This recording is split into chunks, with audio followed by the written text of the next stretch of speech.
నమస్తే, మీరు చూస్తున్నది టీసాట్. నేను శ్వేత. ఒక స్పెషల్ ప్రోగ్రామ్ కి స్వాగతం అనే చెప్పాలి. ఈ రోజు మనం మాట్లాడుకోబోతున్న సబ్జెక్ట్ వచ్చేసి నవ సమాజ నిర్మాణంలో యువత భాగస్వామ్యానికి సంబంధించి మనం మాట్లాడుకోబోతున్నాం.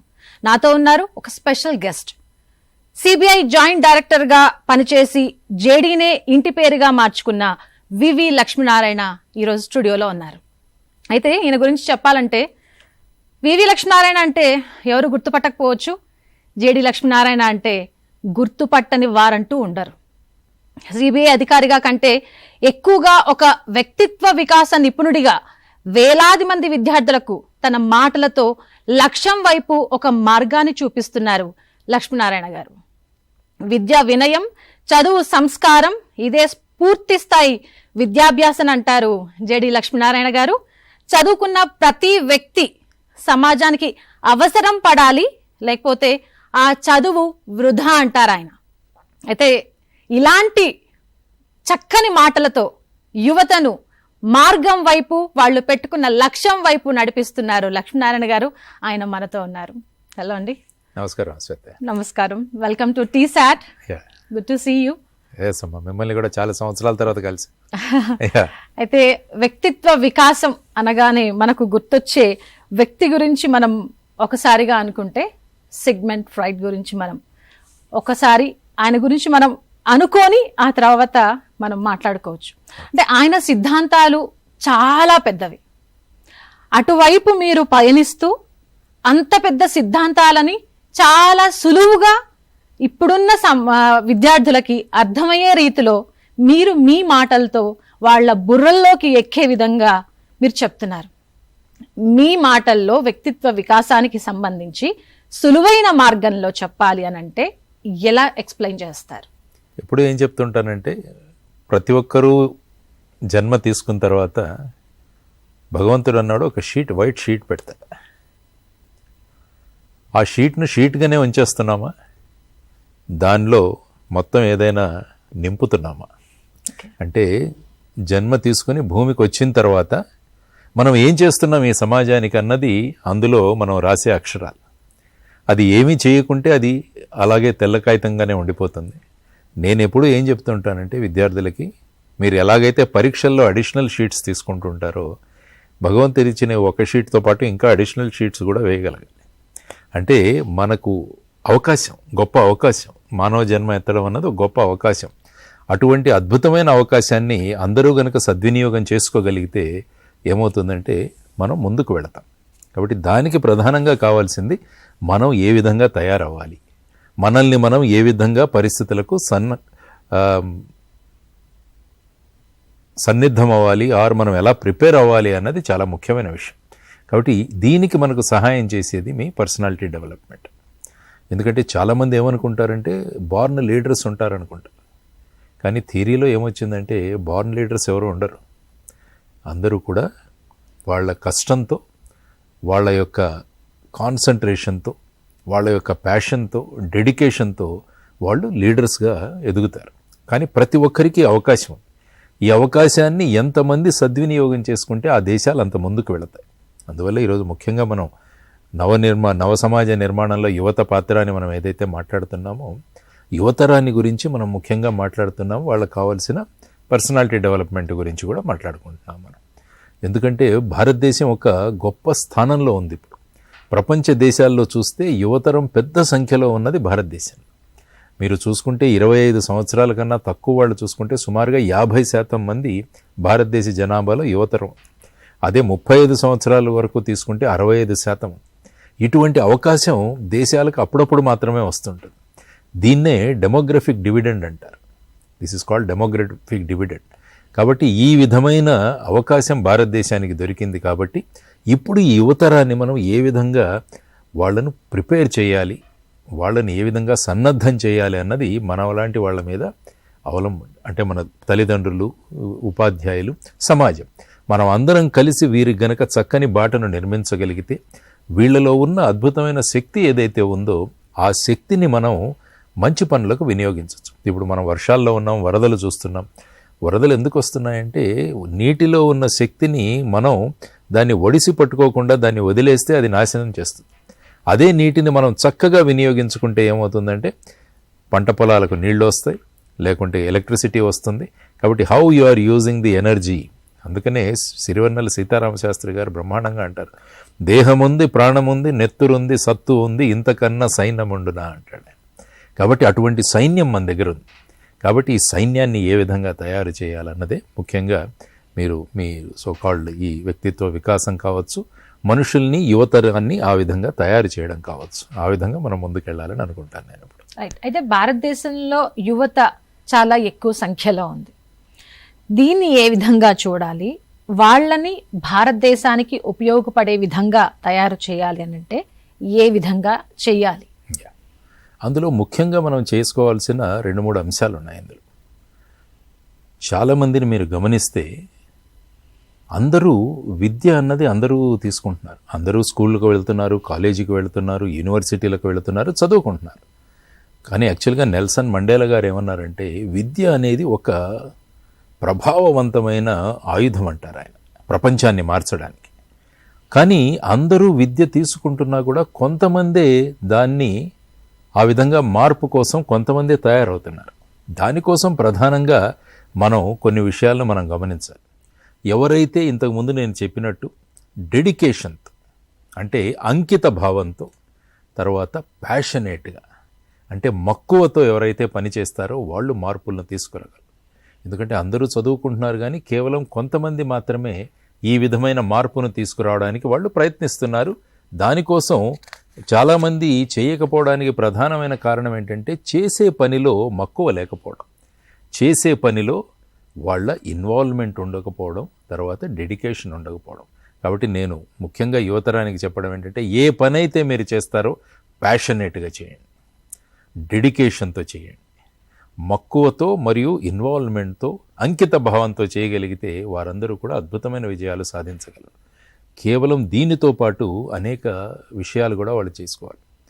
ఎందుకంటే మనం ఎప్పుడు కూడా నిత్య విద్యార్థిగా ఉండాలి.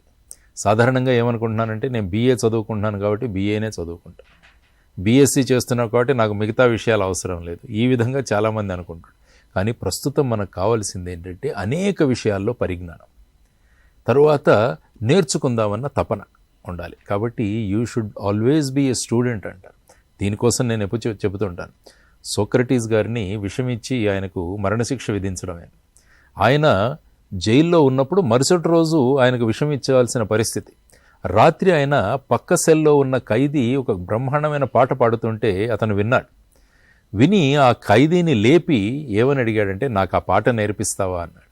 అంటే ఆ ఖైదీ ఏమన్నాడంటే రేపు ఉదయం ఎలాగా మీరు చనిపోతున్నారు, ఇప్పుడు నేర్చుకుని ఏం చేస్తారు అంటే ఆయన అన్నాడు వెళ్ళిపోతూ వెళ్ళిపోతూ ఒక మంచి పాటను నేర్చుకుని వెళ్ళిపోయానన్న ఒక సంతృప్తి నాలో ఉంటుందన్నాడు. దీన్నే రిమైనింగ్ ఏ స్టూడెంట్ ఆల్వేస్ అంటాం. నిత్య విద్యార్థిగా ఉండడం చాలా అవసరం. రెండవది వచ్చేసి పుస్తక పఠనం అన్నది చాలా ముఖ్యమైన విషయం. చాలామంది ఏమనుకుంటారంటే మన టెక్స్ట్ బుక్లు ఇవి చదువుకుంటే చాలు అనుకుంటారు. కానీ యూ షుడ్ గో బియాండ్. అంటే మనకు జీవితానికి ఉపయోగపడేవి, ఎవరైతే ప్రపంచంలో కొన్ని మార్పులు తీసుకొచ్చారో వాళ్ళందరూ కూడా పుస్తకాలు చదివిన వాళ్ళు. ఫర్ ఎగ్జాంపుల్ మీరు అబ్దుల్ కలాం గారు చనిపోయిన తర్వాత ఆయన ఇంటి నుంచి ఏ సామాన్లు బయటకు వచ్చాయంటే ఆయన వేసుకునే 5-6 సూట్లు, 5,000 పుస్తకాలు. అంటే అబ్దుల్ కలాం గారు ఆ విధంగా సమాజాన్ని ప్రభావితం చేశారంటే అందులో ముఖ్యంగా ఉన్నది నిత్య విద్యార్థిగా ఉండడం, ఆ తర్వాత పుస్తక పఠనం, ఆ తర్వాత విద్యార్థులకు ముఖ్యంగా యువతరానికి నేను చెప్పేది ఏంటంటే వీలైనన్ని ప్రదేశాలకు మీరు వెళ్ళే ప్రయత్నం చేయండి. ఎందుకంటే టూరింగ్ వల్ల చాలా విషయాలు మనకు తెలుస్తాయి. ఆ తర్వాత సమాజంలో జరిగే విషయాల పట్ల అభిప్రాయము, స్పందన అన్నది కూడా చాలా ముఖ్యం. అందుకని వివేకానందుల వారు అంటారు ఎప్పుడు, నీ పక్కన జరుగుతున్న విషయాలు నువ్వు చూసినప్పుడు నువ్వు ఏ విధంగా స్పందిస్తున్నావన్న దాని మీద నీ భవిష్యత్తు ఆధారపడి ఉంటుందంటాడు. అంటే నా పక్కన ఏం జరుగుతున్నా కూడా నాకెందుకులే. ఈ మధ్య చూస్తుంటాం మనం టీవీలో కూడా, అక్కడ పక్కన ఏదో జరుగుతుంటుంది, అందరూ వాళ్ళు సెల్ఫీలు దిగుతుంటారు, లేకుంటే దాన్ని రికార్డ్ చేస్తుంటారు తప్ప ఆ సంఘటనలోకి వెళ్ళి దాన్ని ఆపే ప్రయత్నం కూడా చేయరు. తర్వాత ముఖ్యంగా కావాల్సింది ఏంటంటే ఒక విజనరీ తత్వం, ఒక దార్శనికత అన్నది కూడా చాలా ముఖ్యం. కాబట్టి చదువు అందరూ చదువుకుంటున్నారు, కానీ ఈ విధంగా ఈ 5 లక్షణాలు ఏవైతే ఉన్నాయో అవి గనుక మనం మనలో పెంపొందింపజేసుకోగలిగితే ఏమవుతుందంటే మనం సమాజానికి ఒక విస్తృత స్థాయిలో మనం మార్చే ప్రయత్నం చేయొచ్చు. అటువంటి యువతరం కావాలి మనకు. కేవలం చదువుకున్న యువతరం మాత్రమే సరిపోదు. ఈ దేశాన్ని మార్చాలంటే, సమాజాన్ని నిర్మించాలంటే, ఒక నవ సమాజాన్ని నిర్మించాలంటే దానితో డెడికేషను, తర్వాత వచ్చేసి ప్యాషనేట్, తర్వాత నేను చెప్పిన ఈ విషయాలు, ఈ విధంగా గనక మనం యువతరాన్ని ప్రోత్సహించగలిగితే, వాళ్ళను గనక సన్నద్ధం చేయగలిగితే ఆ దేశాలు ముందుకు వెళతాయి. జపాన్లో ఒకసారి సునామీ వచ్చినప్పుడు అనేక దేశాలు మేము సహాయం చేస్తామని వచ్చారు. కానీ జపాన్లో ఉన్న యువతరం అంది, మాకు అవసరం లేదు, మా శక్తి మీద మేము నిలబడగలము, మా శక్తి మీద మా దేశాన్ని పునర్నిర్మించుకోగలము అన్నారు. బ్రహ్మాండంగా వాళ్ళు చేసుకోగలిగారు. అది యువతలో మనకు కావాల్సిన కాన్ఫిడెన్స్. అయితే ఈ పట్టుదల లేదంటే ఇంతటి డెడికేషన్ కావాలి అనంటే ముందుగా విద్యా అవకాశాలు మన 2 తెలుగు రాష్ట్రాల్లో ఏ విధంగా ఉన్నాయి? ఇష్టపడి చదువుతున్నారా, కష్టం అంటున్నారా? మీరు వెళుతున్న సభల్లో విద్యార్థులు ఏ విధంగా రియాక్ట్ అవుతున్నారు, ఏం చెప్తున్నారు? సాధారణంగా ఎలాగైపోయిందంటే మన సమాజంలో ఒక మూసపోసిన విధానంలో వెళుతున్నాం. అబ్బాయిలైతే ఈ కోర్స్ తీసుకోవాలి, అమ్మాయిలైతే ఈ విధంగా వెళ్ళాలి అన్నది జనరల్గా మనం సాధారణంగా మీరు చూస్తే స్కూల్స్, కాలేజెస్ చూసినా కూడా మనకు ప్రభుత్వ పాఠశాలలు ఉన్నాయి, ప్రైవేటు పాఠశాలలు ఉన్నాయి. ప్రభుత్వ పాఠశాలలు తీసుకుంటే ఏమవుతుందంటే అవి టీచర్ సెంట్రిక్ ఉంటాయి. అంటే ఒక మంచి టీచర్ కానీ, మంచి హెడ్ మాస్టర్ కానీ ఆ స్కూల్లో ఉంటే ఆ స్కూల్ బ్రహ్మాండంగా పర్ఫామ్ చేస్తుంది. అదే మీరు ప్రైవేట్ స్కూల్కి వచ్చేసరికి ఏమవుతుందంటే అవి పేరెంట్ సెంట్రిక్గా ఉంటుంది. అంటే పేరెంట్స్ ఏం కోరుకుంటున్నారన్న దాని మీద అక్కడ శిక్షణ దొరుకుతుంది. పేరెంట్స్ వాళ్ళ పిల్లలు ఇంజనీర్లు కావాలనుకుంటే అక్కడ కేవలం ఇంజనీరింగ్కు కావాల్సిన విషయాలు మాత్రమే నేర్పించబడతాయి. అదే మెడికల్ కావాలనుకుంటే మెడికల్కి కావాల్సిన విషయాలు వాళ్ళకు నేర్పించబడతాయి. కానీ మనం కావాల్సింది ఏంటంటే స్టూడెంట్ సెంట్రిక్ అన్నది చాలా ముఖ్యం ఎడ్యుకేషన్లో. అంటే విద్యార్థి ఏం కావాలని కోరుకుంటున్నాడు, విద్యార్థిలో ఉన్న లక్షణాలేంటి, ఆ విద్యార్థి ఏ విధంగా ముందుకు వెళదాం అనుకుంటున్నాడు, అది గనక మనం పరిశీలించగలిగితే ఏమవుతుందంటే అప్పుడు కొత్త ఇన్నోవేషన్లు వస్తాయి. తన ఆలోచన ఏదైతే ఉందో ఆ ఆలోచనకు అనుసంధానంగా ఆ విద్యా విధానంలో గనక ఆ విద్యార్థిని మనం పెట్టగలిగితే అతను హీ విల్ పర్ఫామ్, బ్రహ్మాండమైన విజయాలు సాధించి మన సమాజానికి ఉపయోగపడతారు. లేకుంటే ఏమవుతుందంటే ఓ రొటీన్లో వెళుతున్నాము, పాస్ అవుతున్నాము, ఎగ్జామ్లు, డిగ్రీ తీసుకొస్తున్నాం, బయటకు వస్తున్నాం, ఉద్యోగం వస్తుంది, ఆ తర్వాత రొటీన్ లైఫ్. అంటే మన పేపర్ అన్నది అది వైట్ పేపర్గానే ఉండిపోతుంది. కానీ దీన్ని అక్షరాలతోనూ, దీనిని మనం జీవితంలో సాధించిన విషయాలతో దాన్ని నింపాలి అంటే ముఖ్యంగా విద్యార్థులు ఏం కావాలని కోరుకుంటున్నారని దాని ప్రకారం దీన్నే ఓరియంటేషన్ అంటాం. అంటే చిన్నతనంలోనే విద్యార్థులకు ఏ విధంగా కెరియర్ పాత్ మనం నిర్ణయించుకోవచ్చు అన్న ఎక్స్పోజర్ వాళ్ళకు ఉండాలి. ఈ ఎక్స్పోజర్ ఎవరు ఇవ్వాలి? తల్లిదండ్రులు ఇవ్వాలి, చదువుతున్న పాఠశాలల్లో ఇవ్వాలి.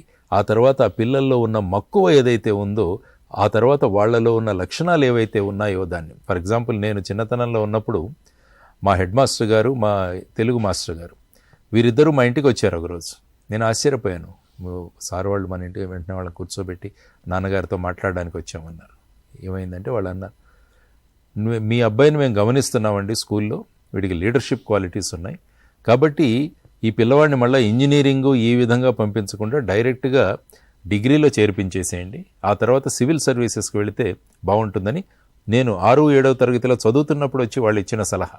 అంటే ఆ కాలంలో ఎలాగుండేదంటే టీచర్లు కూడా విద్యార్థులు ఏ విధంగా ఆలోచిస్తున్నారు, వాళ్ళలో ఉన్న క్వాలిటీస్ ఏంటి అన్నవి చూసి వాళ్లకు మార్గదర్శనం ఇచ్చే ప్రయత్నాలు జరిగేవి.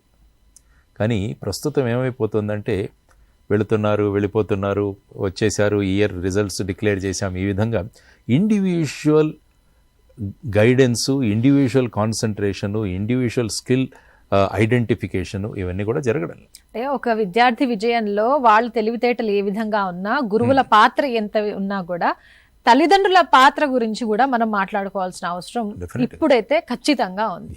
ఎందుకంటే పలానా వాళ్ళు పలానా చేశారు, పలానా విజయం సాధించారు, రేపు మీ పరిస్థితి ఏంటి, నా పిల్లల పరిస్థితి ఏంటి, ఇదే విధంగా ఆలోచిస్తున్నారు. కానీ తల్లిదండ్రుల ఆలోచన విధానంలో మార్పు అనేది మీరు ఎంతవరకు గమనిస్తున్నారు? తల్లిదండ్రులు ప్రథమ గురువులు. వారు మొదట పిల్లలకు ప్రపంచాన్ని పరిచయం చేసేది అమ్మా నాన్నలు. కాబట్టి వారి భూమిక చాలా ముఖ్యమైనది.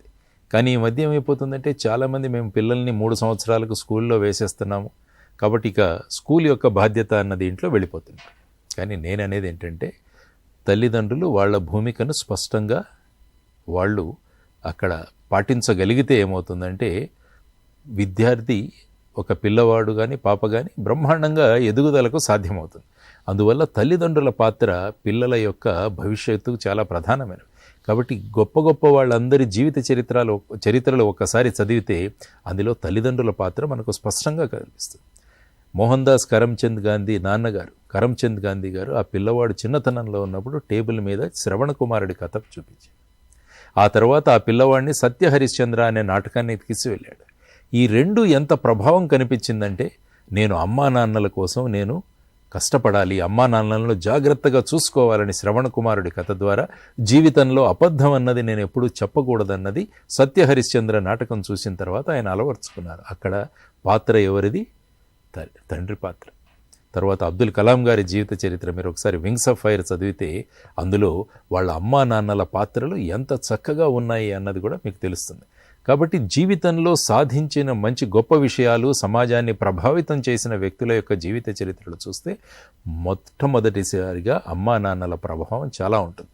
అందువల్ల ప్రస్తుత యుగంలో ఇంతకుముందు ఎలాగ ఉండేదంటే జాయింట్ ఫ్యామిలీస్ ఉండేవి.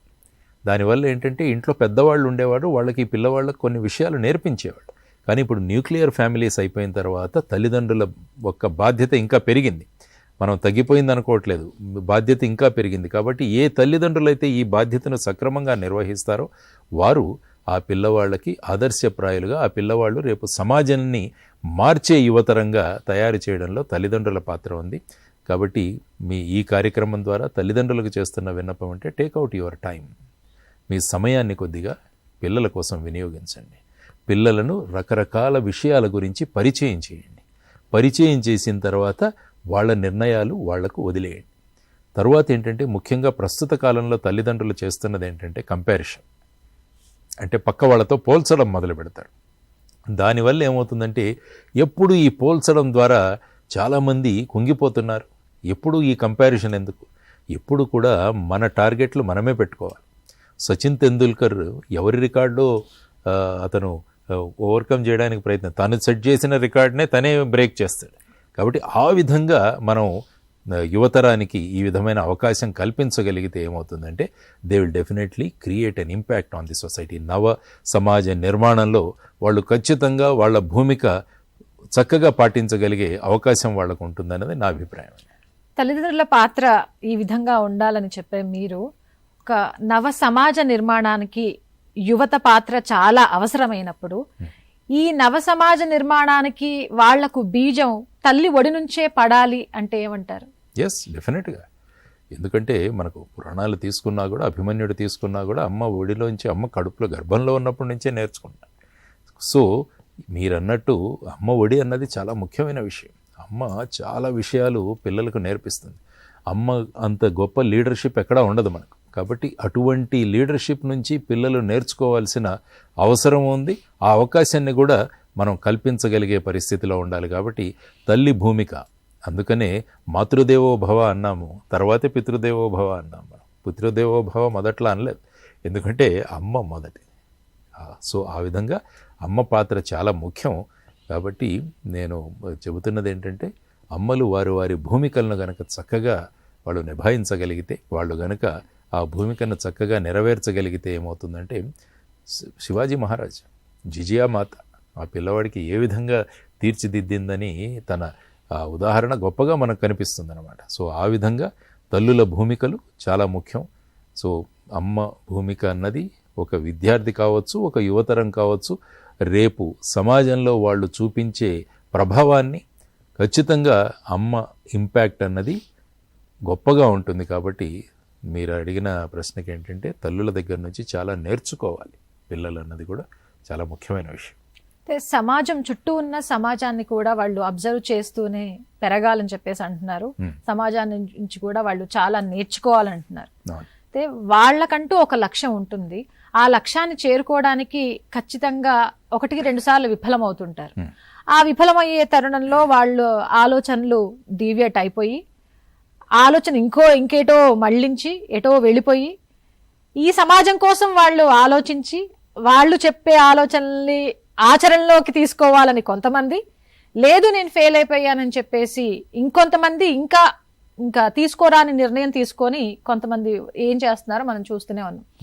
ఒక ఇంటర్మీడియట్ 10th 7th చదువుతున్న విద్యార్థులు కూడా ఈ రోజు తల్లిదండ్రుల కోసం అంటూ, సమాజం కోసం అంటూ, వాళ్ళని వాళ్ళు మరిచిపోయి వాళ్ళ కోసం అంటూ జీవించకుండా ఈ సమాజం కోసం జీవిస్తున్న ఈ పరిస్థితుల్ని మీరు ఎలా చూస్తారు అసలు? మీరు అన్నట్టు తల్లిదండ్రులు, ఉపాధ్యాయులు, ఆ తర్వాత సమాజం, ఈ మూడు కూడా చాలా ప్రాముఖ్యమైన పాత్రను వహిస్తాయి. సో సమాజాన్ని చూసుకుంటే కలాం గారు ఒక బ్రహ్మాండంగా రాశారు. యు ఆర్ యూనిక్ అనే పుస్తకంలో ఆయన ఏం చెప్పారంటే, సమాజం ఎలా ఉంటుందంటే ఒక వ్యక్తిని సర్వసాధారణ వ్యక్తిగా చేసే మార్గంలో చాలా బిజీగా ఉంటుంది. ఫర్ ఎగ్జాంపుల్, నేను రాజకీయ రంగంలోకి వెళ్ళే ప్రయత్నం చేస్తుంటే మీకెందుకు సార్, మీకు ఇవి పట్టవు, ఇలాంటివన్నీ కామెంట్ చేస్తుండే. ఎందుకంటే సమాజం ఎలా ఉంటుందంటే ఒక వ్యక్తి ఏదైనా ప్రయత్నం చేస్తుంటే ఆ వ్యక్తిని సర్వసాధారణ వ్యక్తిగా మార్చడానికి ప్రయత్నం చేస్తుంటుంది. కాబట్టి ఆయన ఏమంటారంటే కలాం గారు ఆ పుస్తకంలో, మీరు ప్రతి ఒక్కరూ కూడా ఒక విశిష్టమైన పని కోసం వచ్చిన వాళ్ళు. Whether you want to be that unique person are you want to be an ordinary person, ఇది మనల్ని ప్రశ్న వేసుకోవాలి. అంటే మీరు సర్వసాధారణ వ్యక్తిలాగా అనుకుంటున్నారా, లేకుంటే సమాజాన్ని ప్రభావితం చేసే వ్యక్తిలాగా ఉండాలనుకుంటున్నారా? సమాజాన్ని ప్రభావితం చేసే అవకాశం ప్రతి ఒక్కరికి కూడా ఉంటుంది. కాబట్టి మీరు గనుక సమాజాన్ని ప్రభావితం చేసే వ్యక్తిగా ఉండాలంటే ఆయన ఏమంటారంటే, అలెగ్జాండర్ గ్రహం బెల్ 1906వ సంవత్సరంలో ఆయన ఒక మాట అంటారు. అలెగ్జాండర్ గ్రహం బెల్ ఆయన ఏమంటారంటే, శాశ్వతంగా ఒకే రహదారిపై మీరు ప్రయాణం చేస్తుంటే మిగతా వాళ్ళు ఎక్కడికి వెళ్ళారో మీరు అక్కడికే చేరతారంటారు. సపోజ్ నేను ఇక్కడి నుంచి బయలుదేరాను, అందరూ నడిచే బాటలో వెళితే వారు ఎక్కడికి చేరారో నేను అక్కడికే చేరతాను. కానీ నేను సమాజం మీద ప్రభావితం చూపిస్తూ ఒక యునిక్ పర్సన్గా నేను తయారు కావాలంటే ఈ దారిని వదిలేసి కొద్దిగా పక్క మార్గంలో నడవమంటాడు ఆయన. అప్పుడు నడిచినప్పుడు మీకు అనేక కొత్త విషయాలు తెలుస్తాయి, అనేక కొత్త విషయాలు తెలుస్తాయి. ఆ విషయాలు తెలియడం వల్ల మీకు సమాజంలో ఒక విశిష్టమైన స్థానాన్ని మీరు తీసుకురావచ్చు. కాబట్టి రొటీన్నెస్ నుంచి మనం కొత్త దిశగా వెళ్ళాలి అన్న ఆతృత ఎవరికైతే ఉంటుందో, ఆ విధమైన సంకల్పం ఎవరైతే ఉంటుందో, ఆ విధమైన ప్రయాణం ఎవరైతే చేస్తారో వాళ్ళందరూ కూడా ముందుకు వెళ్ళిన విషయాలు. ఫర్ ఎగ్జాంపుల్, అందరూ ఆలోచించే విధంగా ఆలోచిస్తే పెద్ద కొత్త ఇన్నోవేషన్ ఏమి రాదు. ఫర్ ఎగ్జాంపుల్, న్యూటన్ ముందు కూడా యాపిల్ పళ్ళు కిందే పడుతుండేవి, కానీ ఆయన అడిగాడు ఎందుకు పడుతున్నాయి ఇవి అని. దానివల్ల న్యూటన్స్ థియరీ ఆఫ్ గ్రావిటేషన్ అన్నది మొదలైంది. అలాగా మనం చూసుకుంటే రకరకాల సందర్భాలు, ఇప్పుడు మీరు విపరీతంగా వాడుతున్న యాప్స్ ఏవైతే ఉన్నాయో, మీ ఓలా కావచ్చు, ఊబర్ కావచ్చు, ఓలా ఊబర్, తర్వాత మీరు యూజ్ చేసే స్విగ్గీ కావచ్చు, జొమాటో కావచ్చు, రెడ్ బస్ కావచ్చు, ఇవన్నీ కూడా ఏంటంటే సర్వసాధారణమైన బాటలో నడిచే వాళ్ళు కనిపెట్టినవి కావు. ఇవన్నీ కూడా ఇంతకుముందు అడ్రస్ అందరికీ తెలిసేదండి, ఇప్పుడు మ్యాప్స్ పెట్టుకుంటే గానీ ఇంటికి వెళ్ళలేని పరిస్థితి. అంటే ఏంటంటే ఇప్పుడు విస్తారం అయిపోయే కొద్దీ ఏమిటంటే మనిషి బిజీగా అయిపోవడం వల్ల ఏమవుతుందంటే మనం టెక్నాలజీ అన్నది ఉపయోగించుకోవడం అన్నది. ఇప్పుడు మీరు చూసుకుంటే కోవిడ్లో మనం ఎక్కడికి వెళ్లకుండా ఒకరినొకరు మనం చూసుకోగలిగాం, మాట్లాడగలిగాం, మనం కాన్ఫరెన్సులు పెట్టగలిగాం. కానీ ఇదే మాయాబజార్లో చూపించినప్పుడు ఏమన్నారు, ఇది సాధ్యమా అన్నారు. శశిరేఖ అభిమన్యుడిని చూసినప్పుడు ఆ పెట్టె ఇస్తాడు కృష్ణుడు, ఆ పెట్టి ఇచ్చినప్పుడు ఇది మనసులో ఉన్న వాళ్ళను మనం చూసుకోవచ్చు అంటే అప్పుడు అన్నారు, చాలా మంది నవ్వారు, ఇది ఎలా సాధ్యమని. తర్వాత వచ్చింది మనకు స్కైప్ వచ్చింది, ఇంతటి టెక్నాలజీ అప్పుడే చూపించారు. అంటే అది ఐడియా. దాన్నే ఇన్నోవేషన్కి మొదట ఏంటంటే ఐడియా. అందువల్ల యువతరానికి ఈరోజు ఈ కార్యక్రమంలో నేను చెబుతున్నది ఏంటంటే, ఆల్వేస్ కీప్ థింకింగ్, కొత్త విషయాల గురించి ఆలోచించండి. అప్పుడు మీకు పరిశోధనలు చేస్తూ ఒక ఇన్నోవేషన్ని తీసుకురాగలవు. ఎప్పుడైతే ఒక ఇన్నోవేషన్ తీసుకొస్తారో మొత్తం ఆ దేశ చరిత్రే మారిపడుతుంది. ఇప్పుడు చూడండి, ఫర్ ఎగ్జాంపుల్ యాపిల్ సంస్థ లాంటిది అమెరికాలో వాళ్లకున్న అసెట్స్ కానీ వాళ్లకున్న జీడిపి చూసుకుంటే మన దేశం జీడిపి అంత సమానంగా ఉంటుంది. దానికి ఏంటంటే ఒక ఐడియా, అన్ని విషయాలను పొందుపరిచి ఒక ఫోన్ రూపంలో తీసుకొచ్చాడు స్టీవ్ జాబ్స్. కాబట్టి ఆ విధమైన ఆలోచనలు గనక యువతరం చేయగలిగితే అప్పుడు ఏమవుతుందంటే ఒక సమాజం నిర్మాణం. అంటే సమాజ నిర్మాణం అంటే సామాజిక పరిస్థితులు, ఆర్థిక స్థితులు, తర్వాత వచ్చేసి మనం గమనించాల్సిన అనేక ఆర్థిక విషయాల్లో కూడా మన ఆలోచనలు పనిచేస్తాయి, సమాజాన్ని మార్చడానికి కూడా మన ఆలోచనలు పనిచేస్తాయి. ఆ విధంగా సోషల్, ఎకనామిక్ అండ్ పొలిటికల్ కూడా. అంటే ఈ డెమోక్రసీలో అన్నిటినీ కంట్రోల్ చేసేవి రాజకీయాలు. కాబట్టి విద్యార్థులు ముఖ్యంగా ఈ దిశగా కూడా ఆలోచించాలంటారు. ఈ 3 దిశలు, సామాజిక విషయాలు, ఆర్థిక విషయాలు, రాజకీయ విషయాలు, పొలిటికల్, ఈ 3 ఎప్పుడైతే విద్యార్థులు ఆలోచించడం మొదలు పెడతారో అప్పుడేమవుతుందంటే ఒక సమాజం మారుతుంది. ఎందుకంటే మనకు విద్యార్థి భూమిక చాలా అవసరం. మనకు విద్యార్థులు, యువతరం చాలా భూమిక. అందుకనే శ్రీశ్రీ గారు కూడా అన్నారు, కొంతమంది యువకులు ముందు యుగం దూతలు అంటాడు, పావననవని జీవన నిర్మాణ నిర్ణేతలు అంటారు. కాబట్టి ఆ విధమైన ఆలోచనలతో మనం ముందుకు వెళ్ళాలి అన్నది మన అందరి సంకల్పం. కాబట్టి తల్లిదండ్రులు, ఉపాధ్యాయులు, సమాజం ఏదైతే సర్వసాధారణ వ్యక్తిగా తయారు చేసే ప్రయత్నం చేస్తుందో ఆ ప్రయత్నాన్ని తట్టుకొని ఎవరైతే ముందుకు వెళ్ళి వాళ్లలో ఉన్న విశిష్టమైన గుణగణాలను చూపించగలరో వారే సమాజ నిర్మాతలుగా, వారికి ఒక విశిష్టమైన స్థానాన్ని కూడా వాళ్ళు తయారు చేసుకోగలరు. దీన్నే కల్చర్ ఆఫ్ ఎక్సలెన్స్ అంటారు అబ్దుల్ కలాం గారు. So you have to create a culture of excellence around అంటాడు. అందువల్ల ఆయన ఏమంటారంటే, మీ స్టాండర్డ్స్ మీరే సెట్ చేసుకోండి, మీ స్టాండర్డ్స్ను మీరే అధిగమించండి. మనం హై జంప్ చేస్తున్నప్పుడు సాధారణంగా ఒక పోల్ పెడతారు, దాన్ని జంప్ చేసిన తర్వాత మళ్ళా పైకి పెడతారు. ఆ విధంగా you set your own standards అంటారు ఆయన. ఆ తర్వాత don't compete with others, compete with your self అంటాడు ఆయన. నీతో నువ్వు పోటీ పడు. అప్పుడు ఏమవుతుందంటే you will develop a culture of excellence అంటారు.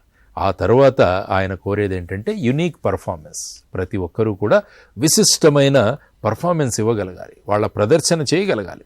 దానికి ఆయన ఏమంటారంటే, జీవితంలో ఒక లక్ష్యాన్ని పెట్టిరుకోండి, ఆ లక్ష్య సాధన కోసం మీరు జ్ఞానాన్ని నిరంతరం మీరు తీసుకొస్తూ ఉండండి, జ్ఞానాన్ని పొందుతూ ఉండండి. ఆ తర్వాత ఆయన ఏమంటాడంటే, కష్టపడి పనిచేయండి. ఇప్పుడే మీరు అన్నారు, వాళ్ళు కష్టపడి పనిచేస్తున్నారా లేకుంటే ఇష్టపడి పనిచేస్తున్నారా? Hard work is very very important. ఈ మధ్య యువతరం ఏమనుకుంటారంటే స్మార్ట్ వర్క్ చాలా ఇంపార్టెంట్ అనుకుంటారు, కానీ there is no replacement for hard work. కాబట్టి కష్టపడి పని చేయడం. ఆ తరువాత చిన్న చిన్న సమస్యలు వస్తుంటాయి, మనం వెళుతున్నప్పుడు అనేక సమస్యలు వస్తుంటాయి. ఈ సమస్యలన్నింటినీ కూడా ఎదుర్కొనగలిగే క్షమత, ఆ విధమైన ఓపిక మనకు కావాలి. ఆ ఓపిక లేనప్పుడు ఏమవుతుందంటే చాలామంది దాని నుంచి పక్కకు వెళ్ళిపోయి మళ్ళా సర్వసాధారణ వ్యక్తులుగా మారుతుంటారు. అందువల్ల సర్వసాధారణ వ్యక్తులుగా కాకుండా మీకంటూ ఒక విశిష్టమైన స్థానాన్ని సంపాదించుకుంటే develop the culture of excellence and you have to have unique performance. అందరికన్నా మీకు విశిష్టమైన పర్ఫార్మెన్స్ ఎప్పుడైతే మీరు ఇవ్వగలరో అప్పుడు సమాజాన్ని శాసించే స్థాయికి, లేకుంటే సమాజాన్ని నిర్మించే స్థాయికి మీరు ఎదుగుతారన్నవి మనకు అనేకమైన ఉదాహరణలు ఉన్నాయి. సో ఆ విధమైన ఉదాహరణలతో యువతరం ముందుకు వెళ్ళాలని మనం అంతా కూడా కోరుకోవాలి. నవ సమాజ నిర్మాణంలో యువత భాగస్వామ్యానికి సంబంధించి మాట్లాడుతున్నాం. ఈ కార్యక్రమంలో మీరు భాగస్వాములు కావాలి అంటే ఒక ఫోన్ కాల్ ద్వారా కావచ్చు, స్క్రీన్ మీద స్క్రోల్ అవుతున్న నంబర్స్ కి కాల్ చేసి జేడి లక్ష్మీనారాయణ గారితో మీరు మాట్లాడవచ్చు. అయితే ఇందాక మీరు చెప్తున్నారు, చుట్టూ ఉన్న పరిసరాలని గమనించాలి, బట్టి చదువులు కావద్దు, ఒక ఇన్నోవేటివ్ థాట్స్ రావాలి. ఉన్న చదువుకోవడానికే మాకు సరిపోతుందండి, ఇంకా ఇన్నోవేటివ్ థాట్స్ ఎక్కడి నుంచి వస్తాయి అని చెప్పేసి యువతలోంచి ఒక క్వశ్చన్ రేజ్ అయిపోతుంది. అయితే బట్టి చదువులు ఈ యువతని నేటి సమాజం నుంచి దూరం చేస్తున్నాయా? ఏమంటారు మీరు? అంటే దీన్నే రోట్ లెర్నింగ్ అంటాం మనం. అందుకనే న్యూ ఎడ్యుకేషన్ పాలసీ అన్నది తీసుకురావడం జరిగింది. ఇప్పుడు మీరు చూస్తే కొత్త ఎడ్యుకేషన్ పాలసీ వచ్చింది, విద్యా విధానం మనకు ప్రవేశపెట్టారు. ఇప్పుడు అందులో ఏంటంటే విద్యార్థులకు వాళ్ళు కావాల్సిన విషయాలు వాళ్లే ఎంచుకోవడం, తరువాత ఒక మూసపోసిన విధానం కాకుండా అనేక విషయాలు నేర్చుకోవడానికి కూడా వాళ్ళకి అవకాశం కల్పించడం చాలా అవసరం. అవకాశం లేకపోవడం వల్ల ఏమవుతుందంటే ఇదే చదువు అనుకుంటున్నారు. అందువల్ల ఎప్పుడూ కూడా చదువుకి అక్షరాస్యతకి మనం డిఫరెన్సియేషన్ చేసుకోగలగాలి. మనం ఎప్పుడు కూడా విద్యను అభ్యసించాలి. అదే మండేలా గారు అన్నారు, విద్య అన్నది ఒక అత్యంత శక్తివంతమైన ఆయుధం, ఇది సమాజాన్ని మార్చడానికని. కాబట్టి మనం అందరం నేర్చుకోవాల్సింది విద్య. ఇప్పుడు ఏమవుతుందంటే మీరు అన్నట్టు ఈ రొటీన్ లెర్నింగు, రోట్ లెర్నింగు, బట్టి చదువులు, వీటి వల్ల ఏమైపోతుందంటే వాళ్ళలో ఇంట్రెస్ట్ ఉండట్లేదు, ఎందుకు చదువుతున్నామో కూడా తెలియట్లేదు. ఎగ్జామ్ పాస్ అవ్వాలి కాబట్టి చదువుతున్నామన్న ధోరణి వచ్చేసింది మరి. కాబట్టి చదువుతున్నదన్నది పరీక్షలు పాస్ అవ్వడానికి, ఒక డిగ్రీ తెచ్చుకోవడానికి కాదు, నీలో ఒక కంప్లీట్ మార్పు తీసుకురావడానికి. అందుకనే స్వామి వివేకానందులు అన్నారు, అంటే విద్య అంటే ఏంటంటే ఒక మనిషిని పూర్తిగా పరివర్తన చేసేదే విద్య అన్నాడు. పుస్తకాల్లో రాసి ఉన్నది మెదడులోకి తీసుకురావడం అది విద్య కాదు. ఒక వ్యక్తి యొక్క పరిపూర్ణమైన మార్పుకు ఏదైతే సహకరిస్తుందో అదే నిజమైన విద్య అంటారు ఆయన. సో ఆ విధంగా ఈ బట్టి చదువుల నుంచి మనం బయటికి రావాలి. మనకు ప్రస్తుతం ఉన్న ఎగ్జామినేషన్ సిస్టమ్ ఏదైతే ఉందో దానిలో కూడా మార్పులు తీసుకురావాలి. ఎందుకంటే ఇప్పుడు చూస్తున్నాం పరీక్షల కోసం ఏ విధంగా పోటీ పెరిగిపోయింది. ఇప్పుడు ఎక్కడ చూసినా కూడా పేపర్ లీకేజీలు, ఈవెన్ కేంద్ర స్థాయిలో చూసుకున్నా దేశ స్థాయిలో చూసుకున్నా కూడా ఈ విధంగా, అంటే ఆ పరీక్ష ఎలాగైనా పాస్ అవ్వాలన్న సంకల్పం ఏదైతే ఉందో దానివల్ల ఈ విధంగా వామ మార్గాలు వక్ర మార్గాలు పట్టడానికి కూడా ప్రజలు డబ్బులు ఇచ్చి పేపర్లు కొనుక్కునే స్థాయికి వెళ్ళిపోయింది. సో దీన్ని గురించి కూడా మన ఎగ్జామినేషన్ సిస్టమ్ మారాలి. తర్వాత ఒక పర్ఫార్మెన్స్ వేరుగా ఉండాలి. అంటే ఒక విద్యార్థి డిగ్రీలో జాయిన్ అయిన తర్వాత పైకి వచ్చిన తర్వాత ముగిసిన తర్వాత ఆ విద్యార్థిలో ఏ విధమైన మార్పులు వచ్చాయి, సమాజం పట్ల ఏ విధమైన అభిప్రాయాన్ని ఆ విద్యార్థి ఏర్పరచుకోగలిగారు, సమాజానికి ఏ విధంగా ఆ విద్యార్థి కాంట్రిబ్యూట్ చేస్తున్నాడు, సమాజంలోని పరిస్థితులను మార్చడానికి ఏ విధమైన స్కిల్స్ నైపుణ్యాలు ఏ విధంగా నేర్చుకున్నారనేది చాలామంది. దేశంలో ముఖ్యమైన సమస్య ఏంటంటే నిరుద్యోగ సమస్య. ఇంతమంది చదువుకున్నా కూడా మరి ఉద్యోగాలు లేవు అందరికీ. ఇప్పుడు మొన్న చూస్తే 400 ఉద్యోగాలు వేస్తే సుమారుగా 1,00,000 పైన అప్లికేషన్స్ వేశారు. గత సంవత్సరం 33,000 పోస్టులకి రైల్వే వాళ్ళు ప్రకటిస్తే సుమారుగా 1,25,00,000 మంది అప్లై చేశారు. అంటే ఏమవుతుంది అంటే నిరుద్యోగ సమస్య అన్నది ఎందుకు ప్రబలంగా వెళుతుందంటే వాళ్ళు అంటున్నారు చాలామంది, మా దగ్గర జాబ్స్ ఉన్నాయి కానీ వీళ్ళకు కావలసిన అన్ని నైపుణ్యాలు లేవు అంటున్నారు. అందువల్ల మీరు చెప్పినట్టు ఆ బట్టి చదువులు ఏవైతేనా దాని నుంచి మార్పు రావాలి. విద్యార్థులలో నైపుణ్యాలను మనం తయారు చేయాలి. వాళ్ళు సమాజానికి ఉపయోగపడే విధంగా వారు ఏదైతే ఉద్యోగాలు కోరుకుంటున్నారో అది ప్రైవేట్ సెక్టర్లో కావచ్చు, ప్రభుత్వ రంగంలో కావచ్చు, దానికోసం కావలసిన నైపుణ్యాలు. అందుకనే నాస్కామ్ అనే సంస్థ ఏమనిందంటే దేశంలో సుమారుగా 18 నుంచి 19 లక్షల మంది ఇంజనీర్లు ప్రతి సంవత్సరం వస్తున్నారు. కానీలో వారిలో కేవలం 15% మాత్రమే కావలసిన నైపుణ్యాలు ఉన్నాయని వాళ్ళు అంటున్నారు. సో ఈ నైపుణ్యాలు అన్నది నేర్పించడం, దానివల్ల ఈ బట్టి చదువుల నుంచి మార్చి నైపుణ్యాలను ఇచ్చే విధంగా మనం గనక విద్యా విధానాన్ని మార్చగలిగామంటే, అందుకనే మీ కొత్త విద్యా విధానంలో ఇదే పెట్టారు. 6వ తరగతి నుంచి ప్రతి ఒక్కరికి కోడింగ్ అన్న విషయాన్ని నేర్పించడం, ఆ తర్వాత వాళ్లకు కావలసిన విషయాలు నేర్చుకోవడం, ఇంజనీరింగ్లో కావాలంటే వారి సబ్జెక్ట్స్తో పాటు ఇతర సబ్జెక్ట్స్ నేర్చుకోవడం. ఏదో యూనివర్సిటీలో ఏదో ఒక సబ్జెక్ట్ ఆ విద్యార్థికి గనక నచ్చితే అక్కడికి వెళ్ళి చేయాల్సిన అవసరం లేదు, ఆ కోర్సులను ఇక్కడే ఉండి చేసుకునే అవకాశాన్ని కల్పించడం, ఇవన్నీ కూడా మార్పులు చేశారు. ఈ మార్పుల దిశగా మనం వెళ్ళగలిగితే మనం ఏ విధమైన సమాజాన్ని కోరుకుంటున్నారో ఆ సమాజంలో యువతరం ఖచ్చితంగా వాళ్ళ పాత్ర పోషిస్తారన్నది మనం అనుకోవచ్చు అండి. రైట్, మీతో మాట్లాడడానికి కాలర్ ఉన్నారండి కరీంనగర్ నుంచి. రవి గారు. నమస్కారం సార్. నమస్కారం జేడీ సార్. నమస్కారం. నమస్తే సార్, నేను రాజు కరీంనగర్ నుండి. ఎస్ రవి గారు. సార్ నాదొక క్వశ్చన్. అంటే నేను చాలా రోజుల నుండి అబ్జర్వ్ చేస్తున్నా. ఇప్పుడు మీరు కానీ చాలా మంది ఉన్నారు, ఒక 50 స్టేట్ లో ఇంప్రూవ్మెంట్ మంచి జరగాలని ఇన్స్టిట్యూట్ ద్వారా కానీ వేరే ప్లాట్ఫామ్స్ ఉన్నాయి కానీ మీరు చేస్తున్నారు. అట్లాంటప్పుడు మీరు కానీ ఎవరైనా కానీ టీం వర్క్ కానీ ఇండివిజువల్ కానీ ఒక ప్రూఫ్ ఆఫ్ కాన్సెప్ట్ మీద వర్క్ చేస్తే అది అందరికి సాటిస్ఫై అయితే ఎక్కువ మందిని అట్రాక్ట్ చేస్తే, ఎవరు ప్రూఫ్ ఆఫ్ కాన్సెప్ట్ మీద వర్క్ చేస్తే మీకు ఒక ఐడియా ఫిలాసఫీ ఉంటుంది, ఇది జరగాలి, విద్యార్థి గెలవాలి అన్నట్టు ఉంటుంది కదా. జేపీ సార్ కూడా చాలా చెప్తారు, అది ఎడ్యుకేషన్ సిస్టమ్ అట్లుండాలి ఇట్లుండాలి అంటే, కానీ ఒక ప్రూఫ్ ఆఫ్ కాన్సెప్ట్ మీద వర్క్ చేసి అది చూపేసి ఎక్కువ మందిని అట్రాక్ట్ చేసే అవకాశం ఉంటుంది. దీనిపైన మీ అభిప్రాయం తెలియగలుగుతారా? Thank you. డెఫినెట్లీ రవి గారు. ప్రూఫ్ ఆఫ్ కాన్సెప్ట్ అన్నది చాలా విషయం. అనేక సందర్భాలలో కొన్ని అడ్వైజరీ బోర్డ్స్లో కూడా మేము మా సలహాలు సూచనలు ఇస్తుంటాం. ఆ విధమైన ప్రూఫ్ ఆఫ్ కాన్సెప్ట్ ఇప్పుడు నేను చెప్పినట్టు నేషనల్ ఎడ్యుకేషన్ పాలసీ ఏదైతే ఉందో that is nothing but A proof of concept. వాళ్ళు మొత్తం కస్తూరి రంగన్ గారి ఆధ్వర్యంలో జరిగిన ఈ సంస్థ ఏదైతే ఉందో, ఆ కమిటీ ఏదైతే ఉందో వాళ్ళు నిర్ణయించారు. కాబట్టి సరి అయిన ప్రూఫ్ ఆఫ్ కాన్సెప్ట్తో మనం వెళ్ళగలిగితే అది చాలామందికి ఉపయోగపడుతుంది. ప్రస్తుతానికి మనకు కావాల్సిందే ఇప్పుడు నేను చెప్పిన విధంగా proof of concept is teaching them skills. కావలసిన నైపుణ్యాలు నేర్పించడం అన్నది ఒక ప్రూఫ్ ఆఫ్ కాన్సెప్ట్. దానికోసం ఏం చేయాలన్నది అనేక విషయాలు. For example Atal tinker labs అని తీసుకొచ్చారు. అందులో చాలా మంచి స్కూల్స్లో అటల్ టింకర్ ల్యాబ్స్ అని కేంద్ర ప్రభుత్వం యొక్క సహాయంతో అక్కడ విద్యార్థులలో ఉన్న ఆ నైపుణ్యాలను పెంచడానికి అనేక స్కూల్లో వచ్చాయి. ఇప్పుడు న్యూ ఎడ్యుకేషన్ పాలసీలో మీరు చూస్తే ఆ ప్రూఫ్ ఆఫ్ కాన్సెప్ట్ ద్వారా ఇప్పుడు కోడింగ్ అన్నది నేర్పించాలి. నేను చెప్పిన ఇంతకుముందు విషయాలు చాలా ప్రూఫ్ ఆఫ్ కాన్సెప్ట్లో భాగాలు.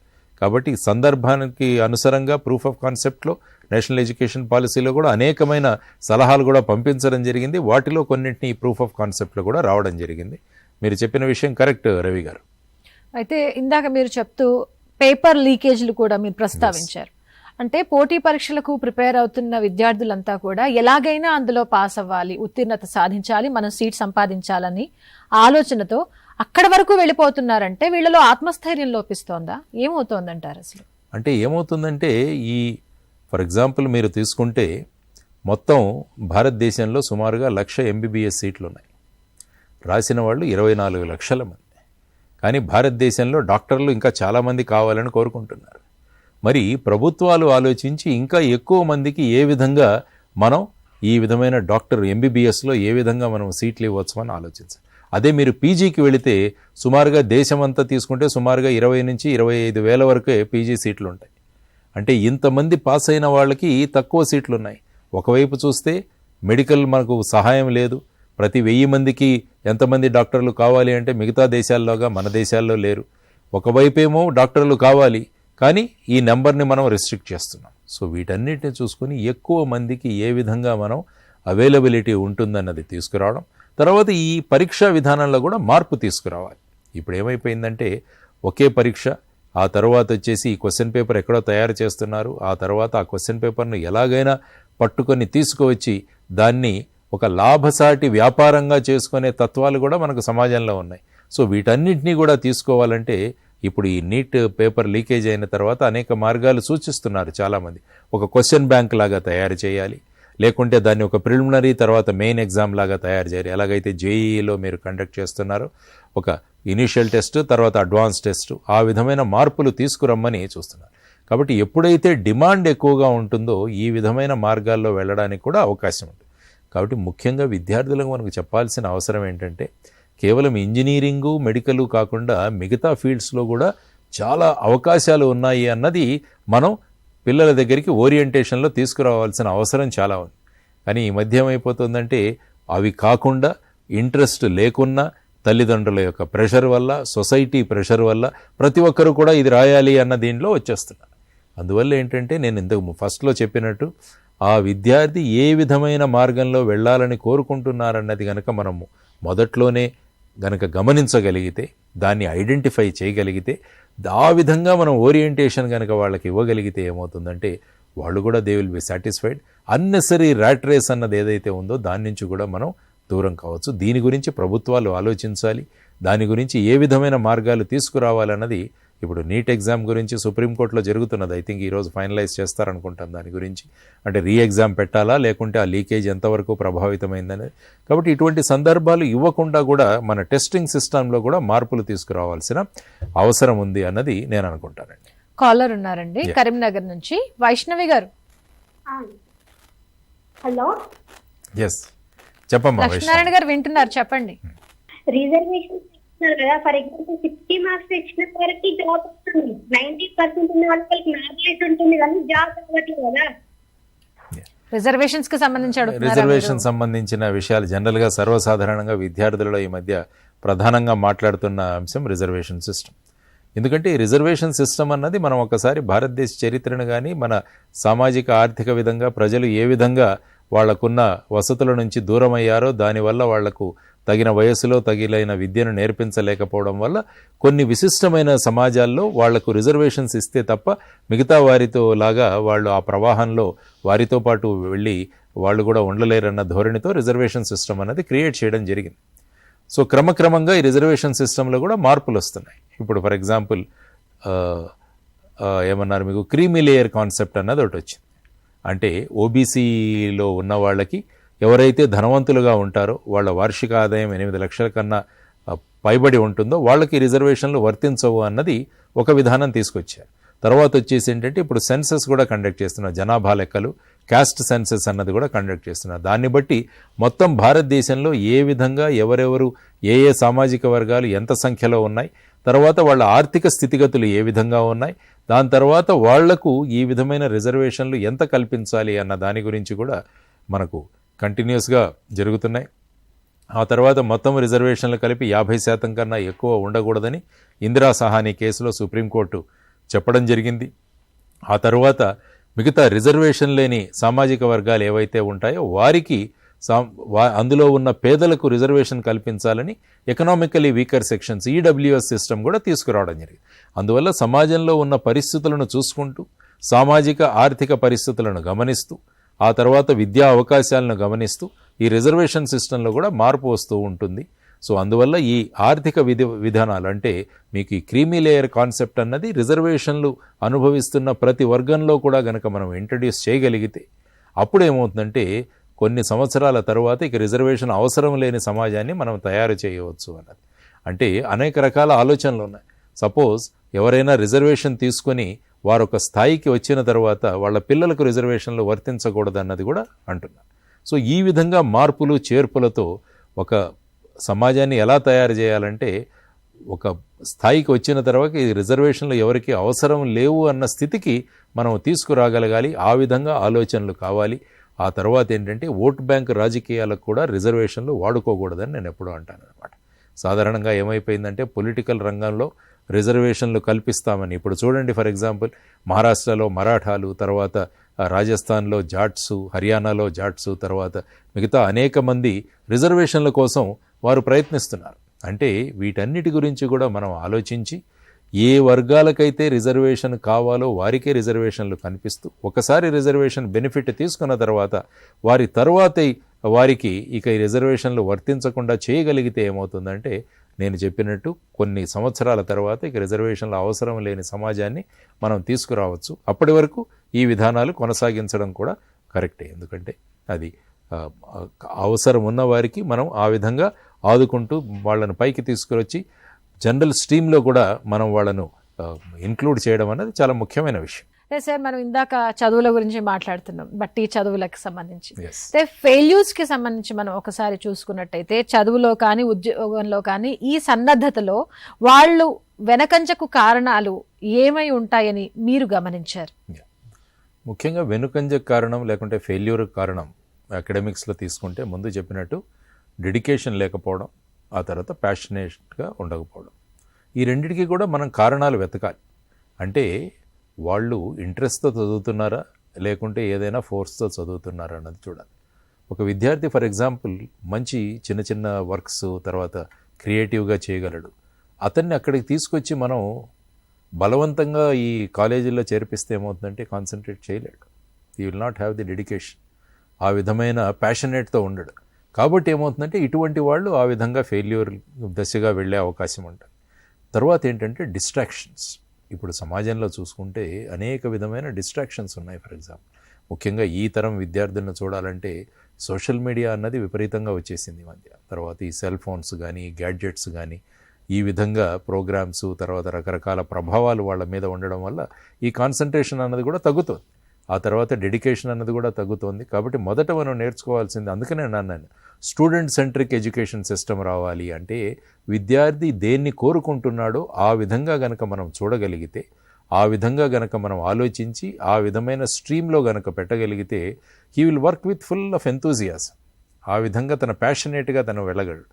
అలా కాకుండా మనం బలవంతంగా రుద్దే ప్రయత్నం చేస్తే ఏమవుతుందంటే చాలామంది ఈ విధమైన అనుభవాలను తీసుకుంటూ వాళ్ళు ఈ విధంగా జీవితంలో సాధించలేము అన్న ఒక రకమైన వైరాగ్య స్థితికి వెళ్ళిపోయి చాలామంది ఈ మధ్య వ్యసనాలకు కూడా లోనవుతున్నారు. వాళ్ళందరూ డ్రగ్స్ కానీ తర్వాత మిగతా ఈ ఆల్కహాలిజం కానీ స్మోకింగ్ కానీ ఇవన్నీ చూస్తే ఏమవుతుందంటే ఆ జీవితంలో వాళ్ళకి ఎదురవుతున్న సమస్యలను తట్టుకోవడానికి ఈ విధంగా అదొక మార్గమని ఎంచుకునే పరిస్థితులు కూడా చాలామందిని మనం చూస్తున్నాం. సో ఆ విధంగా కాకుండా ఉండడానికి ఒక ఫెయిల్యూర్ని ఏ విధంగా ట్యాకిల్ చేయాలన్నది కూడా చాలా ముఖ్యమైన విషయం. అందుకనే అబ్దుల్ కలాం గారు చక్కగా అంటారు, ఫెయిల్ అంటే నువ్వు జీవితంలో ఫెయిల్ అయిపోయావని కాదు, it's a first attempt in learning అంటారు ఆయన. FAIL ఫెయిల్ అంటే ఫస్ట్ అటెంప్ట్ ఇన్ లెర్నింగ్. అంటే నేర్చుకుంటున్న విధానంలో నీదొక మొదటి మెట్టు నువ్వు ప్రయత్నించావు. కాబట్టి దానికోసం నువ్వు దాన్ని నిరుత్సాహపడాల్సిన అవసరం లేదు, దానికోసం నువ్వు మళ్ళా ప్రయత్నం చేయాలి అన్నారు. కాబట్టి థామస్ ఆల్వా ఎడిసన్ అన్న ఆయన మనందరికీ ఆయన మార్గదర్శకుడు కాలిచ్చి అనేక ప్రయోగాలు చేస్తూ చేస్తూ చేస్తూ 1000 ప్రయోగాల దాకా చేసి చివరిగా ఈ బల్బు కనిపెట్టగలిగాడు ఆయన. అందువల్ల ఎప్పుడూ కూడా మనం ఎప్పుడైనా అనుకున్న దాన్ని మనం సాధించలేకపోతే అది ఫెయిల్యూర్ అనుకొని దానిలో డిప్రెషన్లోకి వెళ్ళిపోయి కొంతమంది సూసైడ్స్ చేసే పరిస్థితుల్లో కూడా చాలామంది విద్యార్థులు వెళ్తున్నారు. ఈ మధ్య ఎగ్జామ్ పాస్ అవ్వలేదని, ఇంట్లో తిట్టారని. ఈ విధంగా అదంతా ఏమవుతుందంటే ఒక మానసిక బలహీనతకు అదొక దారి. అందువల్ల మనకు ఇంకొకటి నేర్చుకోవాల్సిందంటే విద్యార్థులను వాళ్ళు మానసికంగా దృఢంగా ఉండేటట్టు కూడా వాళ్ళని తయారు చేయాలి. అంటే వాళ్ళని ఎక్స్పోజ్ చేయాలి అనేకమైన పరిస్థితులకు, అనేక విషయాలని వాళ్ళు నేర్చుకోగలగాలి. అందుకని నేను అన్నాను, పుస్తకాలు చదవడం చాలా ముఖ్యమైన విషయం. ఇప్పుడున్న సిస్టమ్ కానీ వాళ్ళు చదివే చదువులు కానీ వాళ్లకు అంతటి ధైర్యాన్ని ఇవ్వట్లేదంటారా? సమాజంలో వాళ్ళ ఇంట్లో ఉన్న సమస్యల్ని వాళ్లకు వాళ్ళు సాల్వ్ చేసుకునే ధైర్యాన్ని ఇవ్వట్లేదని అంటారా? అంటే ఏమవుతుందంటే మనం ఇప్పుడు ప్రస్తుత విధానం కేవలం పుస్తకాలకు మాత్రమే పరిమితం చేస్తాం. వాళ్ళు ప్రాక్టికల్ నాలెడ్జ్ అన్నది చాలా తక్కువ. అదే మీరు అమెరికాకు వెళ్ళి చూడండి, వాళ్లకు ప్రాక్టికల్ విషయాలు చాలా నేర్పిస్తారు చదివేటప్పుడు. దానివల్ల ఏమవుతుందంటే వాళ్ళలో ధైర్యం పెరుగుతుంది. ఫర్ ఎగ్జాంపుల్ మీరు అక్కడికి వెళ్ళి చూస్తే వాళ్ళు సమ్మర్ వెకేషన్లో వాళ్ళ స్వ ఆధారితంగా వాళ్ళు సంపాదించాలి. వాళ్ళు వెళ్ళి పెట్రోల్ పంప్లో పనిచేస్తారు, లేకుంటే బుక్ షాప్లో పనిచేస్తారు, లైబ్రరీస్లో పనిచేస్తారు. అప్పుడు ఏమవుతుందంటే డిగ్నిటీ అన్న లేబర్ అన్న విషయం వాళ్ళకి తెలుస్తుంది. అంటే కష్టపడితే ఎలా ఉంటుందన్న ఒక తత్వం తెలుస్తుంది. ఆ తర్వాత వచ్చేసి అర్నింగ్ వైర్ లెర్నింగ్ అన్నది కూడా ఒక కాన్సెప్ట్. చదువుతున్నప్పుడే సంపాదించాలన్నది కూడా ఒక కాన్సెప్ట్ అక్కడ ఉంటుంది మనకి.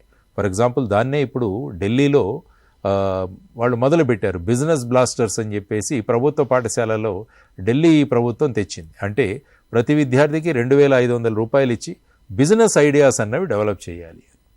అప్పుడు ఏమవుతుందంటే వాళ్ళలో ఉన్న క్రియేటివిటీ ఏదైతే ఉందో దాన్ని ఉపయోగించుకోవడానికి ఒక అవకాశాన్ని వాళ్ళకి కల్పించాలి. లేకుంటే ఏమవుతుందంటే ఎంత క్రియేటివిటీ ఉన్నా కూడా ఫైనల్గా ఆ పుస్తకాలు, ఆ ఎగ్జామినేషన్స్, ఆ గ్రేడ్లు, మార్కులు వీటికే వాళ్ళను పరిమితం చేయడం వల్ల ఏమవుతుందంటే ఒక రకమైన టెన్షన్ ఉంటుంది. నా దగ్గర ఇంత క్రియేటివిటీ ఉంది కానీ నేను దాన్ని ఉపయోగించలేకపోతున్నాను అన్నది కూడా. అందువల్ల ఏంటంటే education should always be practical ఓరియంటెడ్గా ఉండాలి. డిగ్నిటీ ఆఫ్ లేబర్ తో పాటుగా ఒక అవమానాన్ని అలాగే ఒక పొగట్టను తట్టుకునే స్థైర్యం యువతలో వస్తుంది.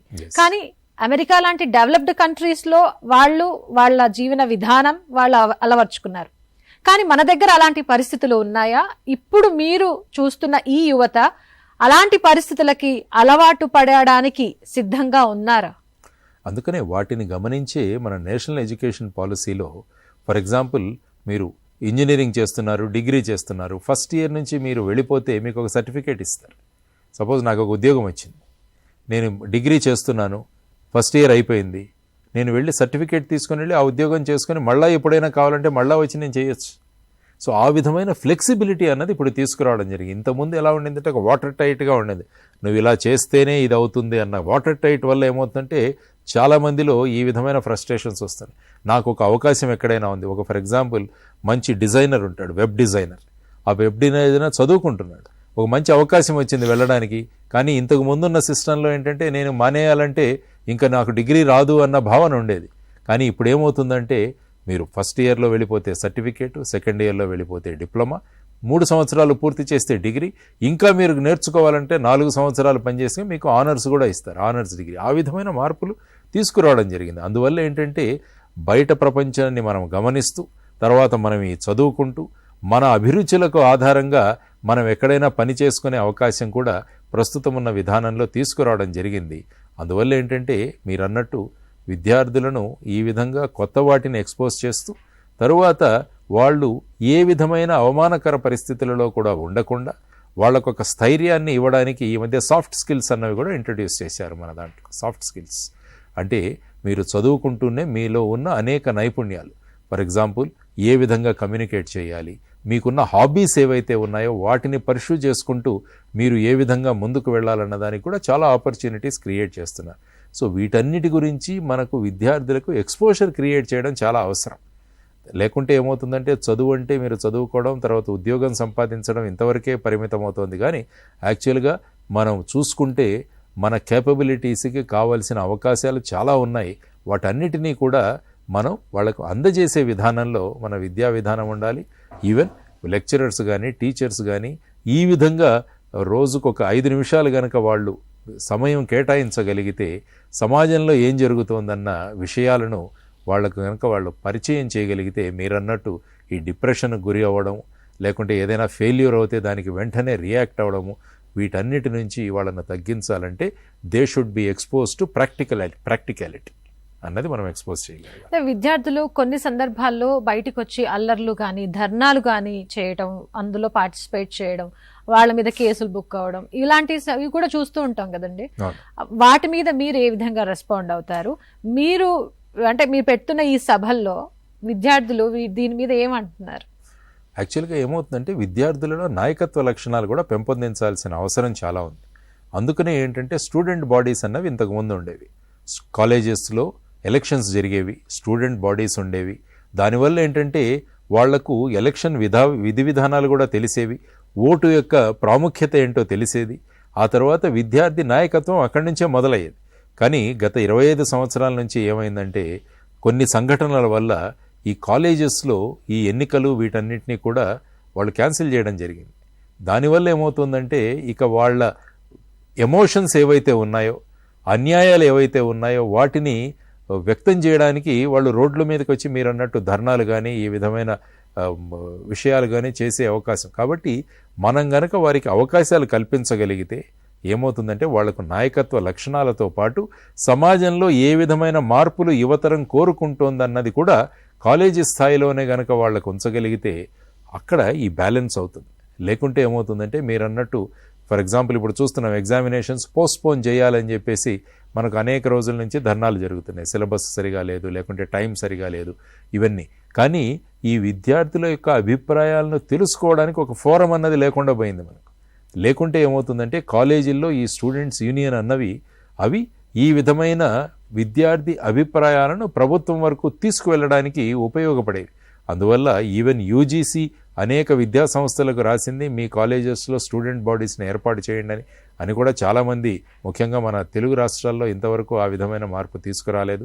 అంటే రాజకీయ పార్టీల యొక్క ప్రమేయం లేకుండా ఈ విద్యార్థి స్టూడెంట్ బాడీస్ అన్నవి కనుక మనం ఏర్పాటు చేయగలిగితే ఏమవుతుందంటే విద్యార్థులకు మీరు అన్నట్టు లీడర్షిప్ క్వాలిటీసు, ఆ తర్వాత వాళ్ళ అభిప్రాయాన్ని వ్యక్తీకరించి ఈ విధమైన పరిస్థితులు రాకుండా మనం ప్రభుత్వాలు కూడా చర్యలు తీసుకునే అవకాశం ఉంటుంది అనమాట. లేకుంటే ఏముందంటే ఇవి చేయాల్సిందే, ఇంకేం చేస్తారు మరి. లీడర్షిప్ క్వాలిటీస్ గురించి మనం మాట్లాడుకున్నాం కాబట్టి ఒక విద్యార్థికి ఒక ఫ్రెండ్షిప్ అనేది కూడా చాలా వరకు చాలా మంచి చేస్తుంది, చెడు కూడా చేస్తుంది. మంచి సాంగత్యం ఎంతవరకు ఉపయోగపడుతుంది అంటారు? సాంగత్యం అన్నది చాలా, అందుకనే అంటారు you tell me your friends, I will tell you who you are. మీ మిత్రులు ఎవరో చెప్పండి, నేను మీరెవరో చెబుతానంట. You tell me which books you read, then I will tell you who you are. మీరు చదివే పుస్తకాలు ఏంటో చెప్పండి, దానివల్ల మీరేంటో చెబుతారు అని అంటుంటారు.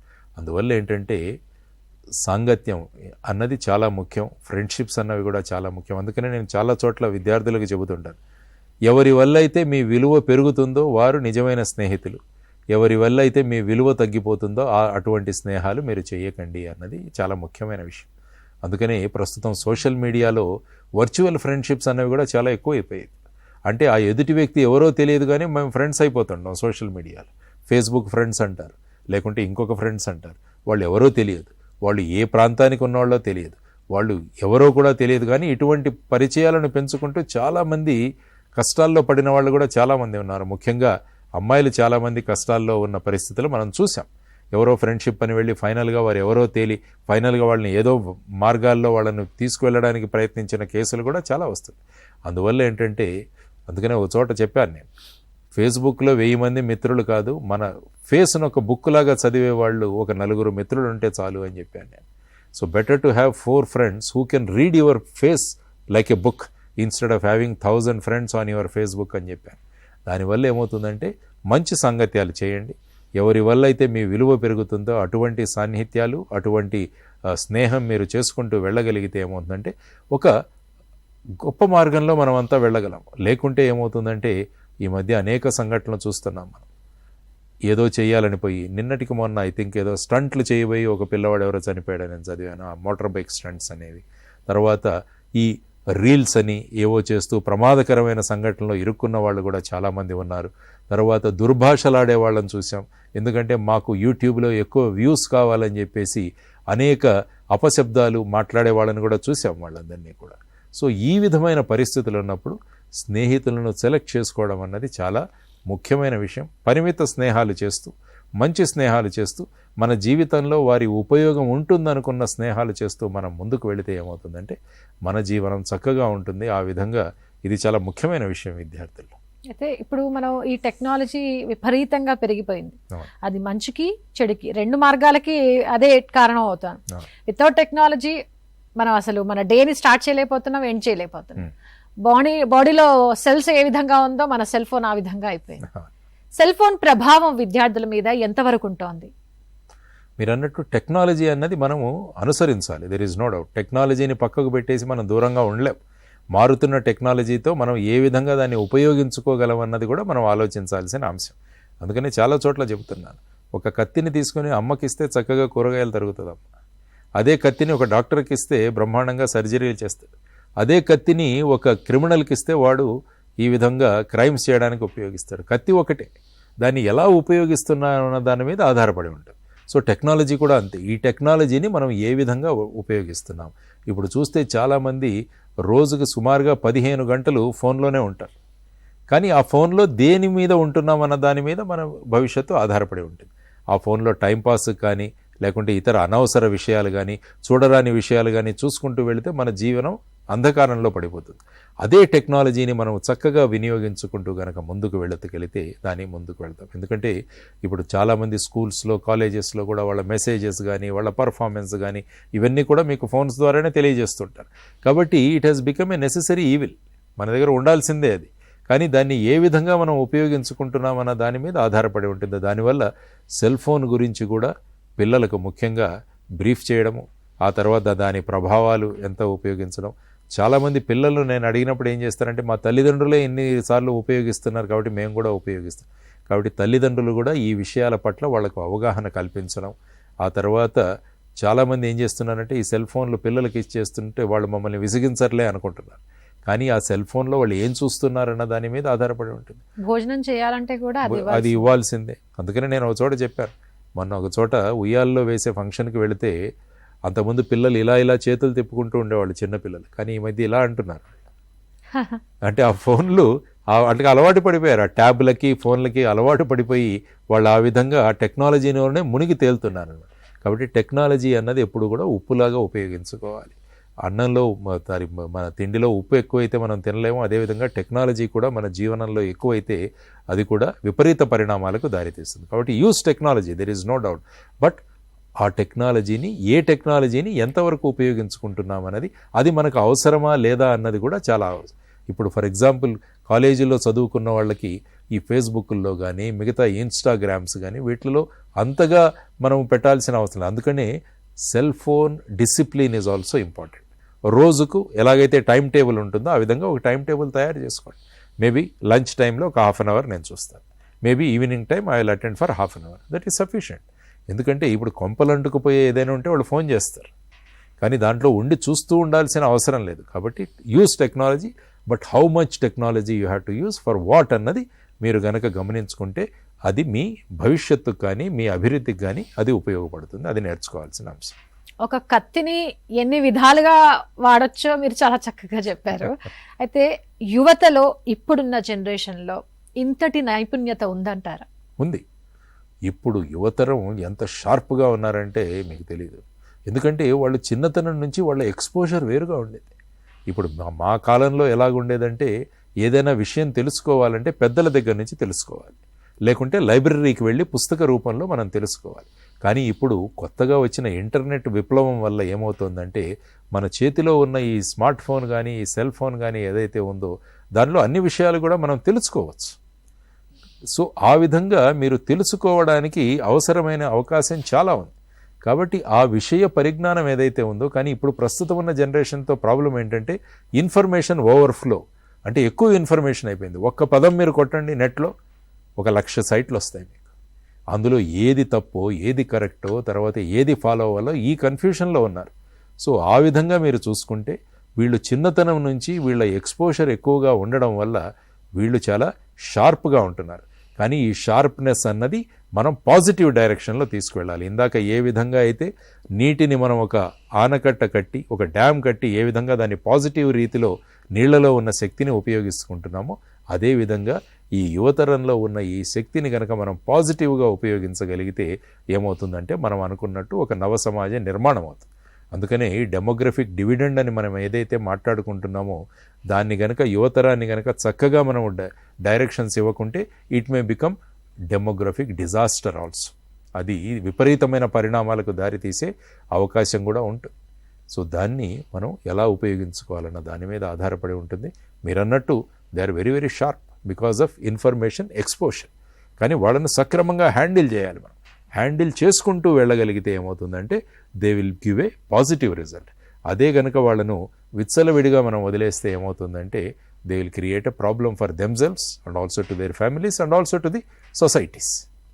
అంటే పోటీ పరీక్షలు మనం చూస్తూనే ఉంటాం కదా, అందులో నెగ్గేందుకు మీరు అంటే ఎలాంటి సిస్టమ్ని వాళ్ళు ఫాలో అవ్వాలి, వాళ్ళకి ఇంతటి నైపుణ్యత ఉంది కదా, దాన్ని వాళ్ళు ఏ విధంగా యూజ్ చేసుకొని విజయావకాశాలని వాళ్ళు పొందొచ్చు అంటారు?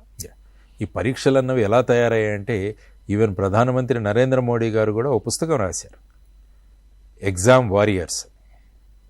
మీరు వరియర్స్ కాకూడదు, వారియర్స్ అవ్వాలంటాడు. అంటే పరీక్షలు వస్తే మీరు బాధపడకూడదు, లేకుంటే కుంగిపోకూడదు, మీరు ఒక యోధులుగా తయారు కావాలని ఆయన ఒక ఐ థింక్ 40-50 పేజీల పుస్తకం రాశారు. అంటే ఈ పరీక్షలు అన్నవి విద్యార్థి జీవితంలో ఎంతటి పాత్ర వహిస్తున్నాయో అన్నది మనం చూడాలి. అందువల్ల ప్రస్తుతం ఉన్న విధానంలో మనం ఎగ్జామినేషన్స్ అన్నవి ఏమవుతుందంటే చివరి స్థాయిలో మనం ప్రిపేర్ అవ్వడం మొదలు పెడతాం. ఆ సంవత్సరం అంతా కూడా ఏదో ఒకటి చేస్తుంటాం, ఎగ్జామ్స్ రాగానే ఇంకో 15-20 రోజుల ముందు ప్రిపేర్ అవుతుంటాం. అది కరెక్ట్ కాదు. ఎప్పుడు కూడా మన ప్రిపరేషన్ అన్నది మొదటి నుంచి గనక మీరు చేసుకోగలిగితే ఏ రోజు పాఠాలు ఆ రోజు రివైజ్ చేసుకోవడం, తరువాత ముఖ్యంగా క్లాసెస్లో కాన్సన్ట్రేషన్తో వినేవాళ్ళ సంఖ్య కూడా తగ్గిపోయింది ఈ మధ్యలో. టీచర్లు చెబుతున్నప్పుడు కాన్సన్ట్రేషన్తో చూడండి, మళ్ళీ చూసుకుందాంలే, లేకుంటే మన దగ్గర నెట్ ఉంది కదా, లేకుంటే ఆ అకాడమీ వాళ్ళది ఉంది కదా అని అనుకొని క్లాస్ రూమ్లో కాన్సన్ట్రేట్ చేయట్లేదు చాలామంది విద్యార్థులు. అందువల్ల ఈ భయాలు కానీ ఈ పరీక్షల నుంచి వెళ్ళాలంటే క్లాస్ రూమ్లో కాన్సన్ట్రేట్ చేయండి. నేను ఎప్పుడూ చెప్తాను, ఏ పని చేస్తుంటే ఆ పనిలో మీకు 100% దాంట్లో కాన్సన్ట్రేట్ చేయండి. క్లాస్లో ఉన్నాం, పాఠం చెబుతున్నారు మాస్టర్, కాబట్టి దాని మీద కాన్సన్ట్రేట్ చేయండి. రేపు ఆడుతున్నాం, దానికిలో 100% మీరు ఆటలో కాన్సన్ట్రేట్ చేయండి. తింటున్నాం, భోంచేస్తున్నాం, దానిలో 100% కాన్సన్ట్రేట్ చేయండి. మనం తింటూ ఉంటాం, టీవీ చూస్తుంటాం, మిగతా పనులు చేస్తున్నాం, కాబట్టి ఏదీ సమకూరట్లేదు.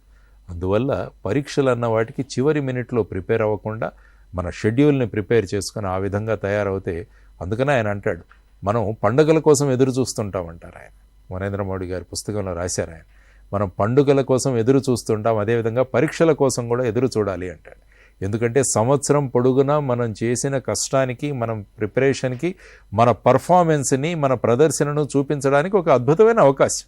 కాబట్టి ఆ అవకాశాన్ని మనం ఉపయోగించుకోవాలి, కానీ దాని నుంచి భయపడితే ఏమవుతుందన్నది వారు చెప్పే విధానం. కాబట్టి చక్కని ప్లానింగ్, కాన్సన్ట్రేట్, అదే అన్నాను నేను ఎప్పుడు కూడా, dedication and working with passion, ఈ రెండిటితో మనం ఏదైనా సాధించవచ్చు. మనం చేస్తున్న విధానంలో నిమగ్నమైపోయి మనం చేస్తున్న పనిని మనం ప్యాషనేట్గా చేయగలిగితే, మన పూర్తి శక్తి ఏదైతే ఉందో దాన్ని కనుక మనం కాన్సన్ట్రేట్ చేసి కనుక చేయగలిగితే ఏమవుతుందంటే ఖచ్చితంగా విజయాలు వస్తాయి. ఏదైనా చిన్న అటు ఇటు జరిగినా కూడా కలాం గారు చెప్పినట్టు it's a first attempt in learning.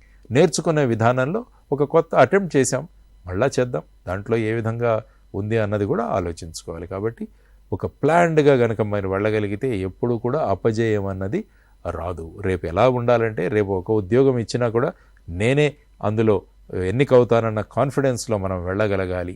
తర్వాత చాలామంది ఏం చేస్తున్నారంటే ఆ పరీక్షలకు ఆ ఆల్రెడీ సాల్వ్డ్ పేపర్స్ వీటిని చదువుకుంటూ, నేను విద్యార్థులకు చెప్పేది ఏంటంటే, ముఖ్యంగా పోటీ పరీక్షలకు ప్రిపేర్ అవుతున్న వాళ్ళని ఎక్స్టెన్సివ్గా చదవండి. అంటే సమయం ఉన్నప్పుడు ఎక్స్టెన్సివ్గా చదవండి, పరీక్షల దగ్గర అయ్యే కొద్దీ ఇంటెన్సివ్గా చదవండి అని. ఎందుకంటే ఆ ఎక్స్టెన్సివ్ నాలెడ్జ్ ఏదైతే ఉంటుందో అది మన బ్రెయిన్లో స్టోర్ అవుతుంది, ఎక్కడో ఓ చోట దాని ఉపయోగం ఖచ్చితంగా కలుగుతుంది. అందుకనే ఒకసారి మన ఒక కోచింగ్ ఇన్స్టిట్యూట్కి వెళ్ళినప్పుడు ఆ స్టూడెంట్స్ని అడిగాను, గీతాంజలి ఎవరు రాశారని. వెంటనే అందరూ చెప్పేశారు రవీంద్రనాథ్ ఠాగూర్. నేను అడిగాను, గీతాంజలికి ఫోర్వర్డ్ ఎవరు రాశారు, ముందు మాట ఎవరు రాశారు అన్నారు. ఎవరు చెప్పలేకపోయారు. ఎందుకంటే వాళ్ళు ఎవరు కూడా గీతాంజలి పుస్తకాన్ని ఒకసారి కూడా తీలా. గీతాంజలి రవీంద్రనాథ్ ఠాగూర్ గారు రాశారని వాళ్ళు పట్టేశారు. కానీ అదే మనం లైబ్రరీకి వెళ్ళి ఒకసారి చూసుకొని ఆ ఈట్స్ గారు రాశారు ఫోర్వర్డ్, అది కనుక మనం ఉంచుకో, దీన్నే ఎక్స్టెన్సివ్ స్టడీ అంట. కాబట్టి ఎక్స్టెన్సివ్ స్టడీ నుంచి నెమ్మదిగా ఇంటెన్సివ్ స్టడీకి వస్తే ఏమవుతుందంటే మన నాలెడ్జీ పెరుగుతుంది. తర్వాత పరీక్షల్లో అడిగిన విషయాలను కూడా మనం ఖచ్చితంగా దాన్ని సమాధానం ఇవ్వగలను. ఆ విధమైన ప్రిపరేషన్ ఉండాలి, టైమింగ్స్ ఉండాలి. ఆ తర్వాత మనిషికి ఎప్పుడు కూడా బాడీ అన్నది రీకూప్ అవ్వాలి. దానికి కావాల్సింది మంచి నిద్ర. ఈ మధ్య ఏమవుతుందంటే రాత్రి 2 గంటలకు 3 గంటల వరకు మేలుకునే పరిస్థితులు. మనిషికి సుమారుగా 7 నుంచి 8 గంటల నిద్ర కావాలి.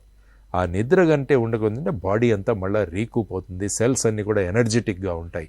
సో ఆ విధంగా తర్వాత ఏంటంటే అందుకనే 4 విధానాలు నేను చెప్తూ ఉంటాను యంగ్స్టర్స్కి ముఖ్యంగా. మొదటిది వచ్చేసి ట్రైన్ యువర్ బాడీ అంటాం. అంటే ఎప్పుడు కూడా మనం ఫిజికల్గా ఫిట్ ఉండాలి. దానికోసం కనీసం రోజుకు ఒక 45 నిమిషాలు మీరు ఏదో ఒక వ్యాయామానికి మీరు సమయం కేటాయించండి. రెండవది ట్రైన్ యువర్ మైండ్. అంటే బాడీని ట్రైన్ చేసినంత మాత్రాన సరిపోదు, మైండ్ని కూడా ట్రైన్ చేయాలి. ఎందుకంటే మైండ్ ఎటేటో వెళ్ళిపోతుంటుంది. దీన్ని కనుక ఒక చోటున కూర్చోబెట్టడం అన్నది కూడా చాలా ముఖ్యమైన విషయం. దానికోసం ఏం చేయాలంటే యోగా ఆర్ ప్రాణాయామ, ఈ 2 చాలా ముఖ్యమైన అంశాలు. దానికి కూడా 20-25 నిమిషాలు పడుతుంది, దాంట్లో పెద్ద సందర్భం. నెక్స్ట్ మూడవ ముఖ్యమైన విషయం ఏంటంటే ట్రైన్ యువర్ వర్డ్. అంటే మీరు ఏ విధంగా మాట్లాడతారన్న దానికి కూడా ట్రైనింగ్ ఇచ్చుకోవాలి మీరు. చాలామంది ఏంటంటే కమ్యూనికేషన్లో దెబ్బతింటుంటారు, చాలామంది మాట్లాడలేరు సరిగా. దానివల్ల ఏమంటే వాళ్ళకున్న ఆపర్చునిటీస్ పోగొట్టుకుంటుంటారు. అందువల్ల ట్రైన్ యువర్ వర్డ్.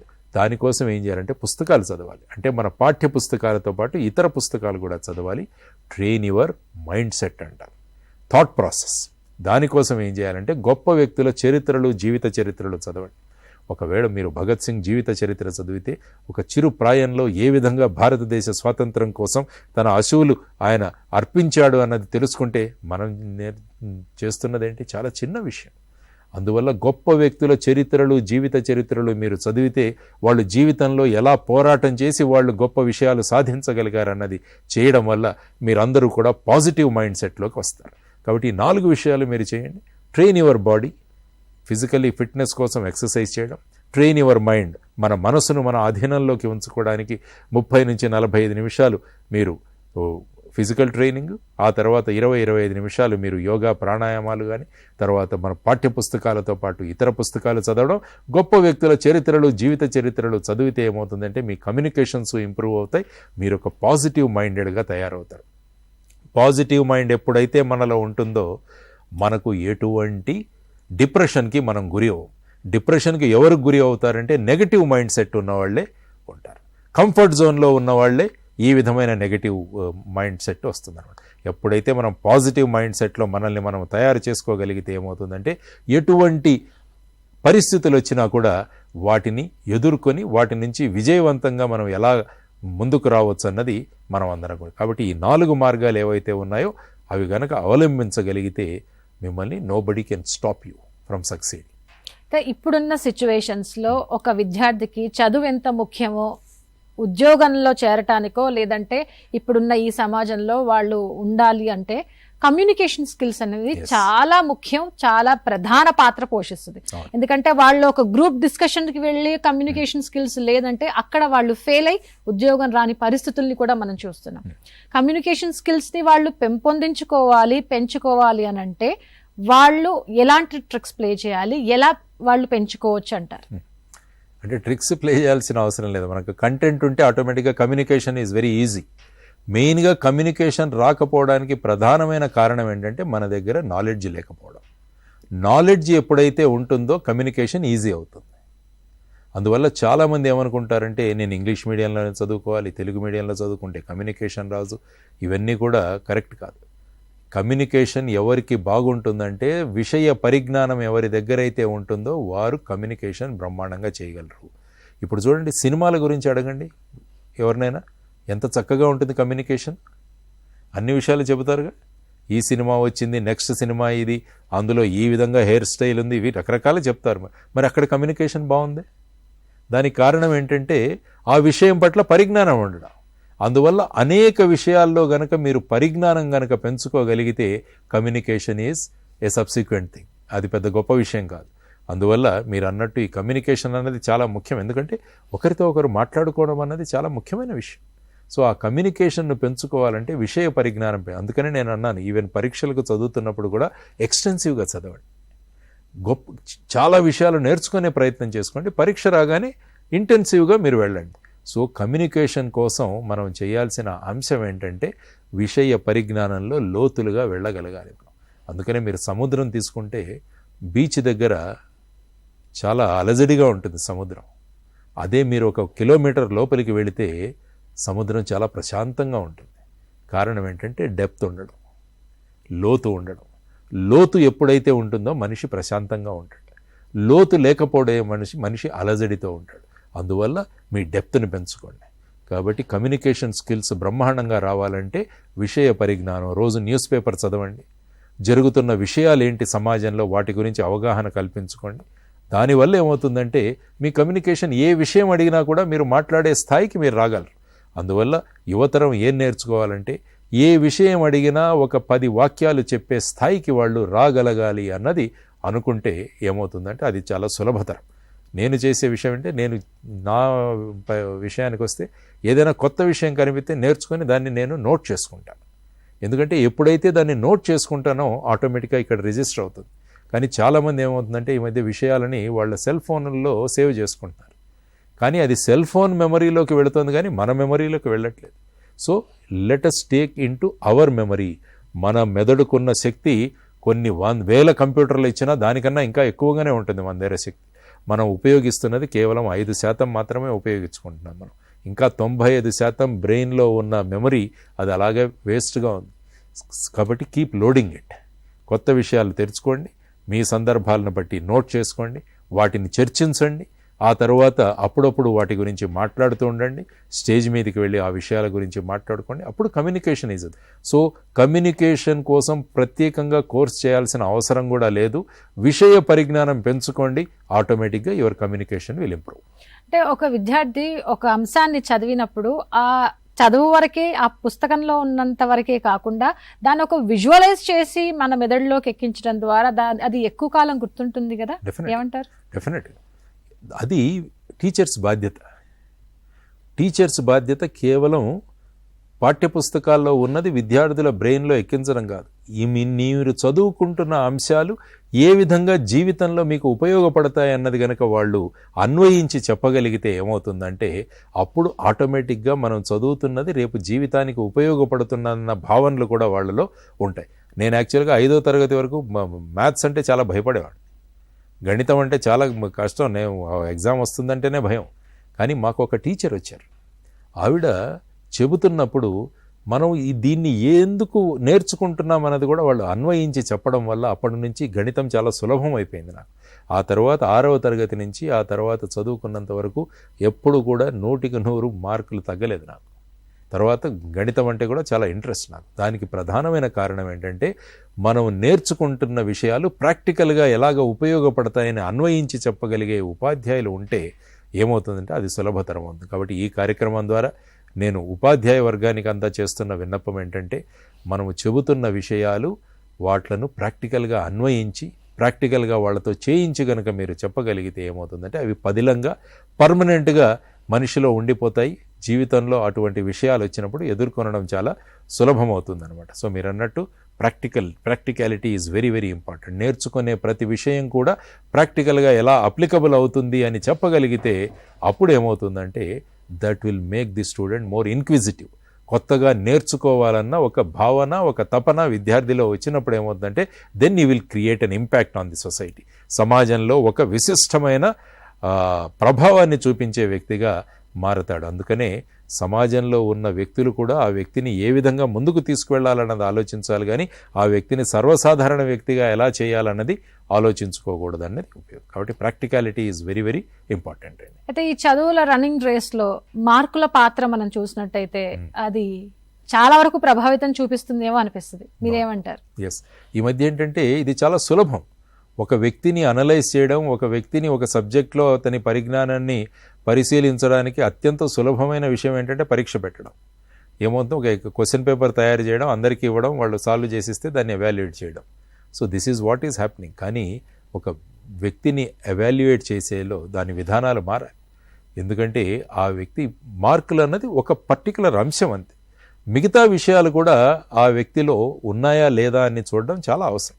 అందుకని మీరు ఇప్పుడు చూడండి, ఏదైనా పరీక్షలు యూపీఎస్సీలో వెళితే మొదటి రోజు ప్రిలిమినరీ ఎగ్జామినేషన్, తర్వాత మెయిన్స్ ఎగ్జామినేషన్, తర్వాత ఇంటర్వ్యూ, ఇవన్నీ చేసి ఒక వ్యక్తిని అనలైజ్ చేయడానికి ఈ 3 మార్గాలు అవలంబిస్తారు. అదేవిధంగా ఈవెన్ పాఠ్యాంశాల్లో కూడా మీరు ఒక వ్యక్తిని ఏ విధంగా అనలైజ్ చేయాలంటే ఆ వ్యక్తి మొదలుపెట్టినప్పుడు ఏ విధంగా ఉన్నాడు, ఆ వ్యక్తి ఒక ఫిజికల్గా ఏ విధంగా ఇంప్రూవ్ అయ్యాడు, ఇంటలెక్చువల్గా ఏ విధంగా ఇంప్రూవ్ అయ్యాడు, తర్వాత సామాజిక పరంగా కూడా ఏ విధంగా ఈ చదువు అతనికి ఉపయోగపడింది, ఆ తరువాత వచ్చేసి రేపు సమాజంలో ఏ విధంగా తన పరిజ్ఞానాన్ని వినియోగించగలడు అన్న ఈ రకరకాల అంశాలని కనుక అనలైజ్ చేసే విధంగా మనం కనుక ఎగ్జామినేషన్ సిస్టమ్ని తయారు చేయగలిగితే ఏమవుతుందంటే ఈవెన్ సైకలాజికల్ టెస్ట్ ఆల్సో ఇవన్నీ కలిపి. కానీ ఏదేంటంటే చాలా కష్టతరమైన విషయం, ఎందుకంటే లక్షలాది మంది విద్యార్థులు ఉంటారు. వీళ్ళందరినీ ప్రతి ఒక్కరిని అనలైజ్ చేసుకుంటూ కూర్చుంటే ఏమవుతుందంటే సమయం సరిపోదన్న ధోరణిలో ఈ పరీక్షలు మార్కులు అన్నవి సులభతరం అయిపోయింది ఈ మధ్యలో. దానివల్ల ఏమవుతుందంటే ఎవరికి కూడా పెద్ద సాటిస్ఫాక్షన్ లేదు. పరీక్ష మార్క్ అయి వచ్చేస్తే మనకు ఉద్యోగాలు వస్తున్నాయి. కానీ యాక్చువల్గా అందుకనే అన్నారు, వివేకానందుల వారి గురించి ఇంతకుముందు చెప్పాను, ఎడ్యుకేషన్ అంటే it is not transferring what is there in the textbook to your brain, but it is the total transformation అంటారు వివేకానందుల వారు. అంటే ఒక వ్యక్తిని ఈ విద్యా విధానం ఒక సంపూర్ణ పరిపూర్ణమైన వ్యక్తిగా మార్చింది అన్నదే that is a real test for education అంటారు. దానికోసం ఇప్పుడు ముఖ్యంగా కొత్త న్యూ ఎడ్యుకేషన్ పాలసీలో ఎవాల్యుయేషన్ మెథడాలజీలో కూడా కొద్దిగా మార్పులు తీసుకొచ్చారు. కాబట్టి ఒక వ్యక్తి టోటల్గా ఏ విధంగా పరివర్తన చెందారో, ట్రాన్స్ఫార్మ్ అయ్యారో అన్నదానికి మన విద్యా విధానం పరిచయం చేయాలి, ఆ విధంగా అవి సహాయం చేయాలి. కానీ ఒక విద్యార్థిని కేవలం మార్కులు సంపాదించే ఒక మెషిన్ లాగా చేసే విధి విధానాలు మారాలని నేను అంటాను. ఆ విధంగా చర్యలు స్టెప్స్ తీసుకుంటున్నారు. దానికోసం ఓపిక్గా మనం చేసే గనక ప్రక్రియ తీసుకురాగలిగితే అది మీరు అన్నట్టు మన నవ సమాజ నిర్మాణంలో యువతరం ఖచ్చితంగా వారి పాత్రను వహించడానికి ఇంకా దోహదమవుతుందని నేను అనుకుంటాను. విద్యా విధానంలో మార్పు రావాలని అంటున్నారు, వస్తుందని మనం కోరుకుంటున్నాం. కానీ తల్లిదండ్రుల ఆలోచన విధానంలో మార్పు, విద్యార్థులు వాళ్ళ ఆలోచన విధానంలో కూడా ఎంతవరకు ఇంజనీరింగ్, డాక్టర్ ఇవే కాకుండా ఇంకా అనేక రంగాలు ఉన్నాయి, వాటిల్లో కూడా వెళ్ళొచ్చు, వాటిల్లో కూడా మన నంబర్ 1 అని ప్రూవ్ చేసుకోవచ్చు అన్న ఆలోచన విధానంలో మార్పు రావాల్సిన అవసరం ఎంతవరకు ఉంది? మీరు వెళ్ళే ఈ మోటివేషన్ క్లాసెస్లో ఈ విధంగా ఉన్నాయని వాళ్లకు ఎంతవరకు చెప్తున్నారు? ఎస్, ఎందుకంటే ఎప్పుడైనా కూడా ఆలోచన అన్నది చాలా ముఖ్యం. Idea is very very important. A small idea can change your life అంటాడు ఎవరో సిమ్ కార్డులు అమ్మే ఐడియా వాడు. కానీ ఆ ఐడియా వల్ల, ఆ క్యాప్షన్ వల్ల వాళ్ళు లాభపడుతున్నారు. కానీ మన జీవితాల్లో, మన దేశంలో మార్పు రావాలంటే ఇన్నోవేషను, ఐడియాస్ అన్నవి చాలా ముఖ్యం. అందుకని ఈ కార్యక్రమం ద్వారా యువతరానికి నేను చెప్తున్న విషయం ఏంటంటే కొత్తగా ఆలోచించండి, కొత్త విషయాల గురించి తెలుసుకోండి, కొత్త విషయాలు తెలుసుకొని ఆ విషయాల్లో మనం ఏమైనా చేయగలమా. అందుకని ఇప్పుడు స్టార్టప్స్ అని వస్తున్నాయి ఈ మధ్యలో. It's a good thing. అంటే ఒక ఆలోచనను తీసుకొని దాన్ని ఏ విధంగా మనం ముందుకు తీసుకువెళ్ళి ప్రజల జనజీవనంలో ఇవి ఏ విధంగా ఉపయోగపడతాయి అన్నదానికి ఒక, ఫర్ ఎగ్జాంపుల్ మీరు తీసుకుంటే నేను ఇంతకుముందే ఉదాహరించాను, ఓలా, ఊబర్, తర్వాత మీ ఫోన్పే, తర్వాత ఈ రెడ్ బస్, ఈ స్విగ్గీ, జొమాటో, ఇవన్నీ కూడా స్టార్టప్సే ఇవన్నీ. సో అవన్నీ కూడా ఏం చేశారంటే ఒక ఐడియాను తీసుకొని దాన్ని ఏ విధంగా కస్టమర్ దగ్గరికి తీసుకురావాలంటే కొన్ని సంస్థలే ఇప్పుడు నడుస్తున్నాయి. 100,000 కోట్లతో ఆ సంస్థలు నడుస్తున్నాయి. దానికి మూలం ఏంటి? ఒక ఐడియా. అందువల్ల ఎప్పుడైనా యువతరం ఎప్పుడు కూడా ఈ ఉద్యోగాలు వీటి గురించి ఆలోచించకుండా ఎంటర్‌ప్రెన్యూర్‌షిప్ అన్నది చాలా ముఖ్యమైన విషయం. అంటే నేను ఉద్యోగం కాదు, నేను ఉద్యోగాలు ఇస్తానన్న స్థాయికి ఆలోచించే తత్వం మనలో ఉండాలి. దానికోసం ఏం చేయాలంటే ఈ విధమైన ఎంటర్‌ప్రెన్యూర్‌షిప్ ఐడియాస్ మనలో రావాలి. దానికి మూలం ఏంటంటే కొత్త ఆలోచన. మిగతా దేశాలు ఎందుకు ముందుకు వెళుతున్నాయంటే ఇన్నోవేషన్లో ముందుకు వెళుతున్నాయి కాబట్టి ఆ దేశాలు బ్రహ్మాండంగా ఆర్థికంగా కూడా ప్రగతి దిశలో వెళుతున్నాయి. Economically they are progressing because those people start thinking. ఇప్పుడు అమెరికా తీసుకుంటే 18 సంవత్సరాల తర్వాత they have to be on their own. అప్పుడు ఏంటంటే మనిషి కొత్తగా ఆలోచిస్తాడు. ఇక్కడ ఏంటంటే 2-3 తరాల వరకు కూడా చూసుకునే విధంగా మన విధానాలు ఇక్కడ మనం ఆలోచిస్తాం. మన పిల్లలు, మనవరాళ్ళు వీళ్ళు ఎలాగా ఉంటారని చెప్పేసి ఈ ఆస్తులు వాళ్ళ కోసం సమకూర్చాలన్న దీంట్లోనే ముందుకు వెళుతున్నాం. కానీ వాళ్ళను ఆలోచించే తత్వాలు గనక వాళ్ళలో పెట్టగలిగితే, అందుకనే యువతరం స్టార్టప్కి చాలా అవకాశాలు ఉన్నాయి. మీరు అందరూ స్టడీ చేయండి స్టార్టప్స్ గురించి. ఏ విధంగా స్టార్టప్ వ్యవస్థ పెట్టాలి, ఏ విధంగా బ్యాంకులు తర్వాత ప్రభుత్వాలు మీకు ఏ విధంగా సహాయం చేస్తాయి. ఇంకా ముఖ్యంగా మీరు గ్రామాలలో గనక చిన్న చిన్న పరిశ్రమలు ఏర్పాటు చేయగలిగితే అక్కడ కూడా బ్రహ్మాండంగా మీరు ఉద్యోగాలు సృష్టించవచ్చు. కాబట్టి ఉద్యోగాలు సృష్టించే దిశగా యువతరం ఆలోచిస్తే అప్పుడేమవుతుందంటే ఒక నవ సమాజ నిర్మాణం అవుతుంది అన్నది మనం నేర్చుకోవాలి. అందువల్ల ముఖ్యంగా ఫుడ్ ప్రాసెసింగ్ ఇండస్ట్రీస్, అందువల్ల వ్యవసాయం ఏ రకంగా జరుగుతుందో చదవండి. వ్యవసాయ ఉత్పత్తులను మనం ఏ విధంగా ఉపయోగిస్తున్నామో చూడండి. ఈ వ్యవసాయ ఉత్పత్తులకు మనం వాల్యూ అడిషన్ చేయగలమా, ప్రాసెసింగ్ చేయగలమా, దాని ద్వారా చిన్న చిన్న కుటీర పరిశ్రమలు ఏర్పాటు చేయగలమా గ్రామాల్లో, వీటి గురించి ఆలోచించాల్సిన అవసరం కూడా చాలా ఉంది. సో ఈ విధంగా అందుకనే అన్నారు, the only nation that is going to survive in future is innovation అంటారు. Imagination is the only nation that is going to survive in the days to come అంటారు. కాబట్టి ఇమాజినేషన్ అంటే కొత్తగా ఆలోచించే తత్వం, ఆ విధంగా కలలు కనడం, ఇవన్నీ కూడా చాలా ముఖ్యమైన విషయాలు. అది ఎప్పుడైతే చేయగలమో అప్పుడు ఎంటర్‌ప్రెన్యూర్‌షిప్‌గా దిశగా వెళుతుంది. దీనికి ప్రభుత్వాలు కూడా సహకరించాలి. ప్రభుత్వాలు వీలైనంత విధంగా ఇటువంటి కొత్త ఆలోచనలు చేసేవారికి, ఎందుకంటే కొత్త ఆలోచనలు వచ్చినప్పుడు దానికి ఆర్థికంగా కొంత బలం కావాలి, దాన్ని ఇంప్లిమెంట్ చేయడానికి ఆర్థికంగా కొంత శక్తి కావాలి. దానికోసం ఈ స్టార్టప్ ఇండియా ఏదైతే వచ్చిందో దాన్ని ఇంకా బలోపేతం చేసి ఇటువంటి ఐడియాస్ను కనుక చేయగలిగితే, 2-3 మేజర్ ఇన్నోవేషన్స్ కనుక మనం దేశం కోసం తీసుకురాగలిగితే ఏమవుతుందంటే then economically the nation will progress. So ఆ విధమైన ఆలోచనలు యువతరం చేయాలి. ఉద్యోగం కాదు, ఉద్యోగాలు ఇచ్చే స్థాయికి నేను ఎదుగుతానన్న భావనలతో మీరు ముందుకు రావాలి. రైట్ అండి, thanks for joining with us. Right, thank you, నమస్కారం. ఇది నవ సమాజ నిర్మాణంలో యువత భాగస్వామ్యం అనే అంశంపై జేడి లక్ష్మీనారాయణ గారితో స్పెషల్ ఇంటర్వ్యూ. చూస్తూనే ఉండండి టీసాట్.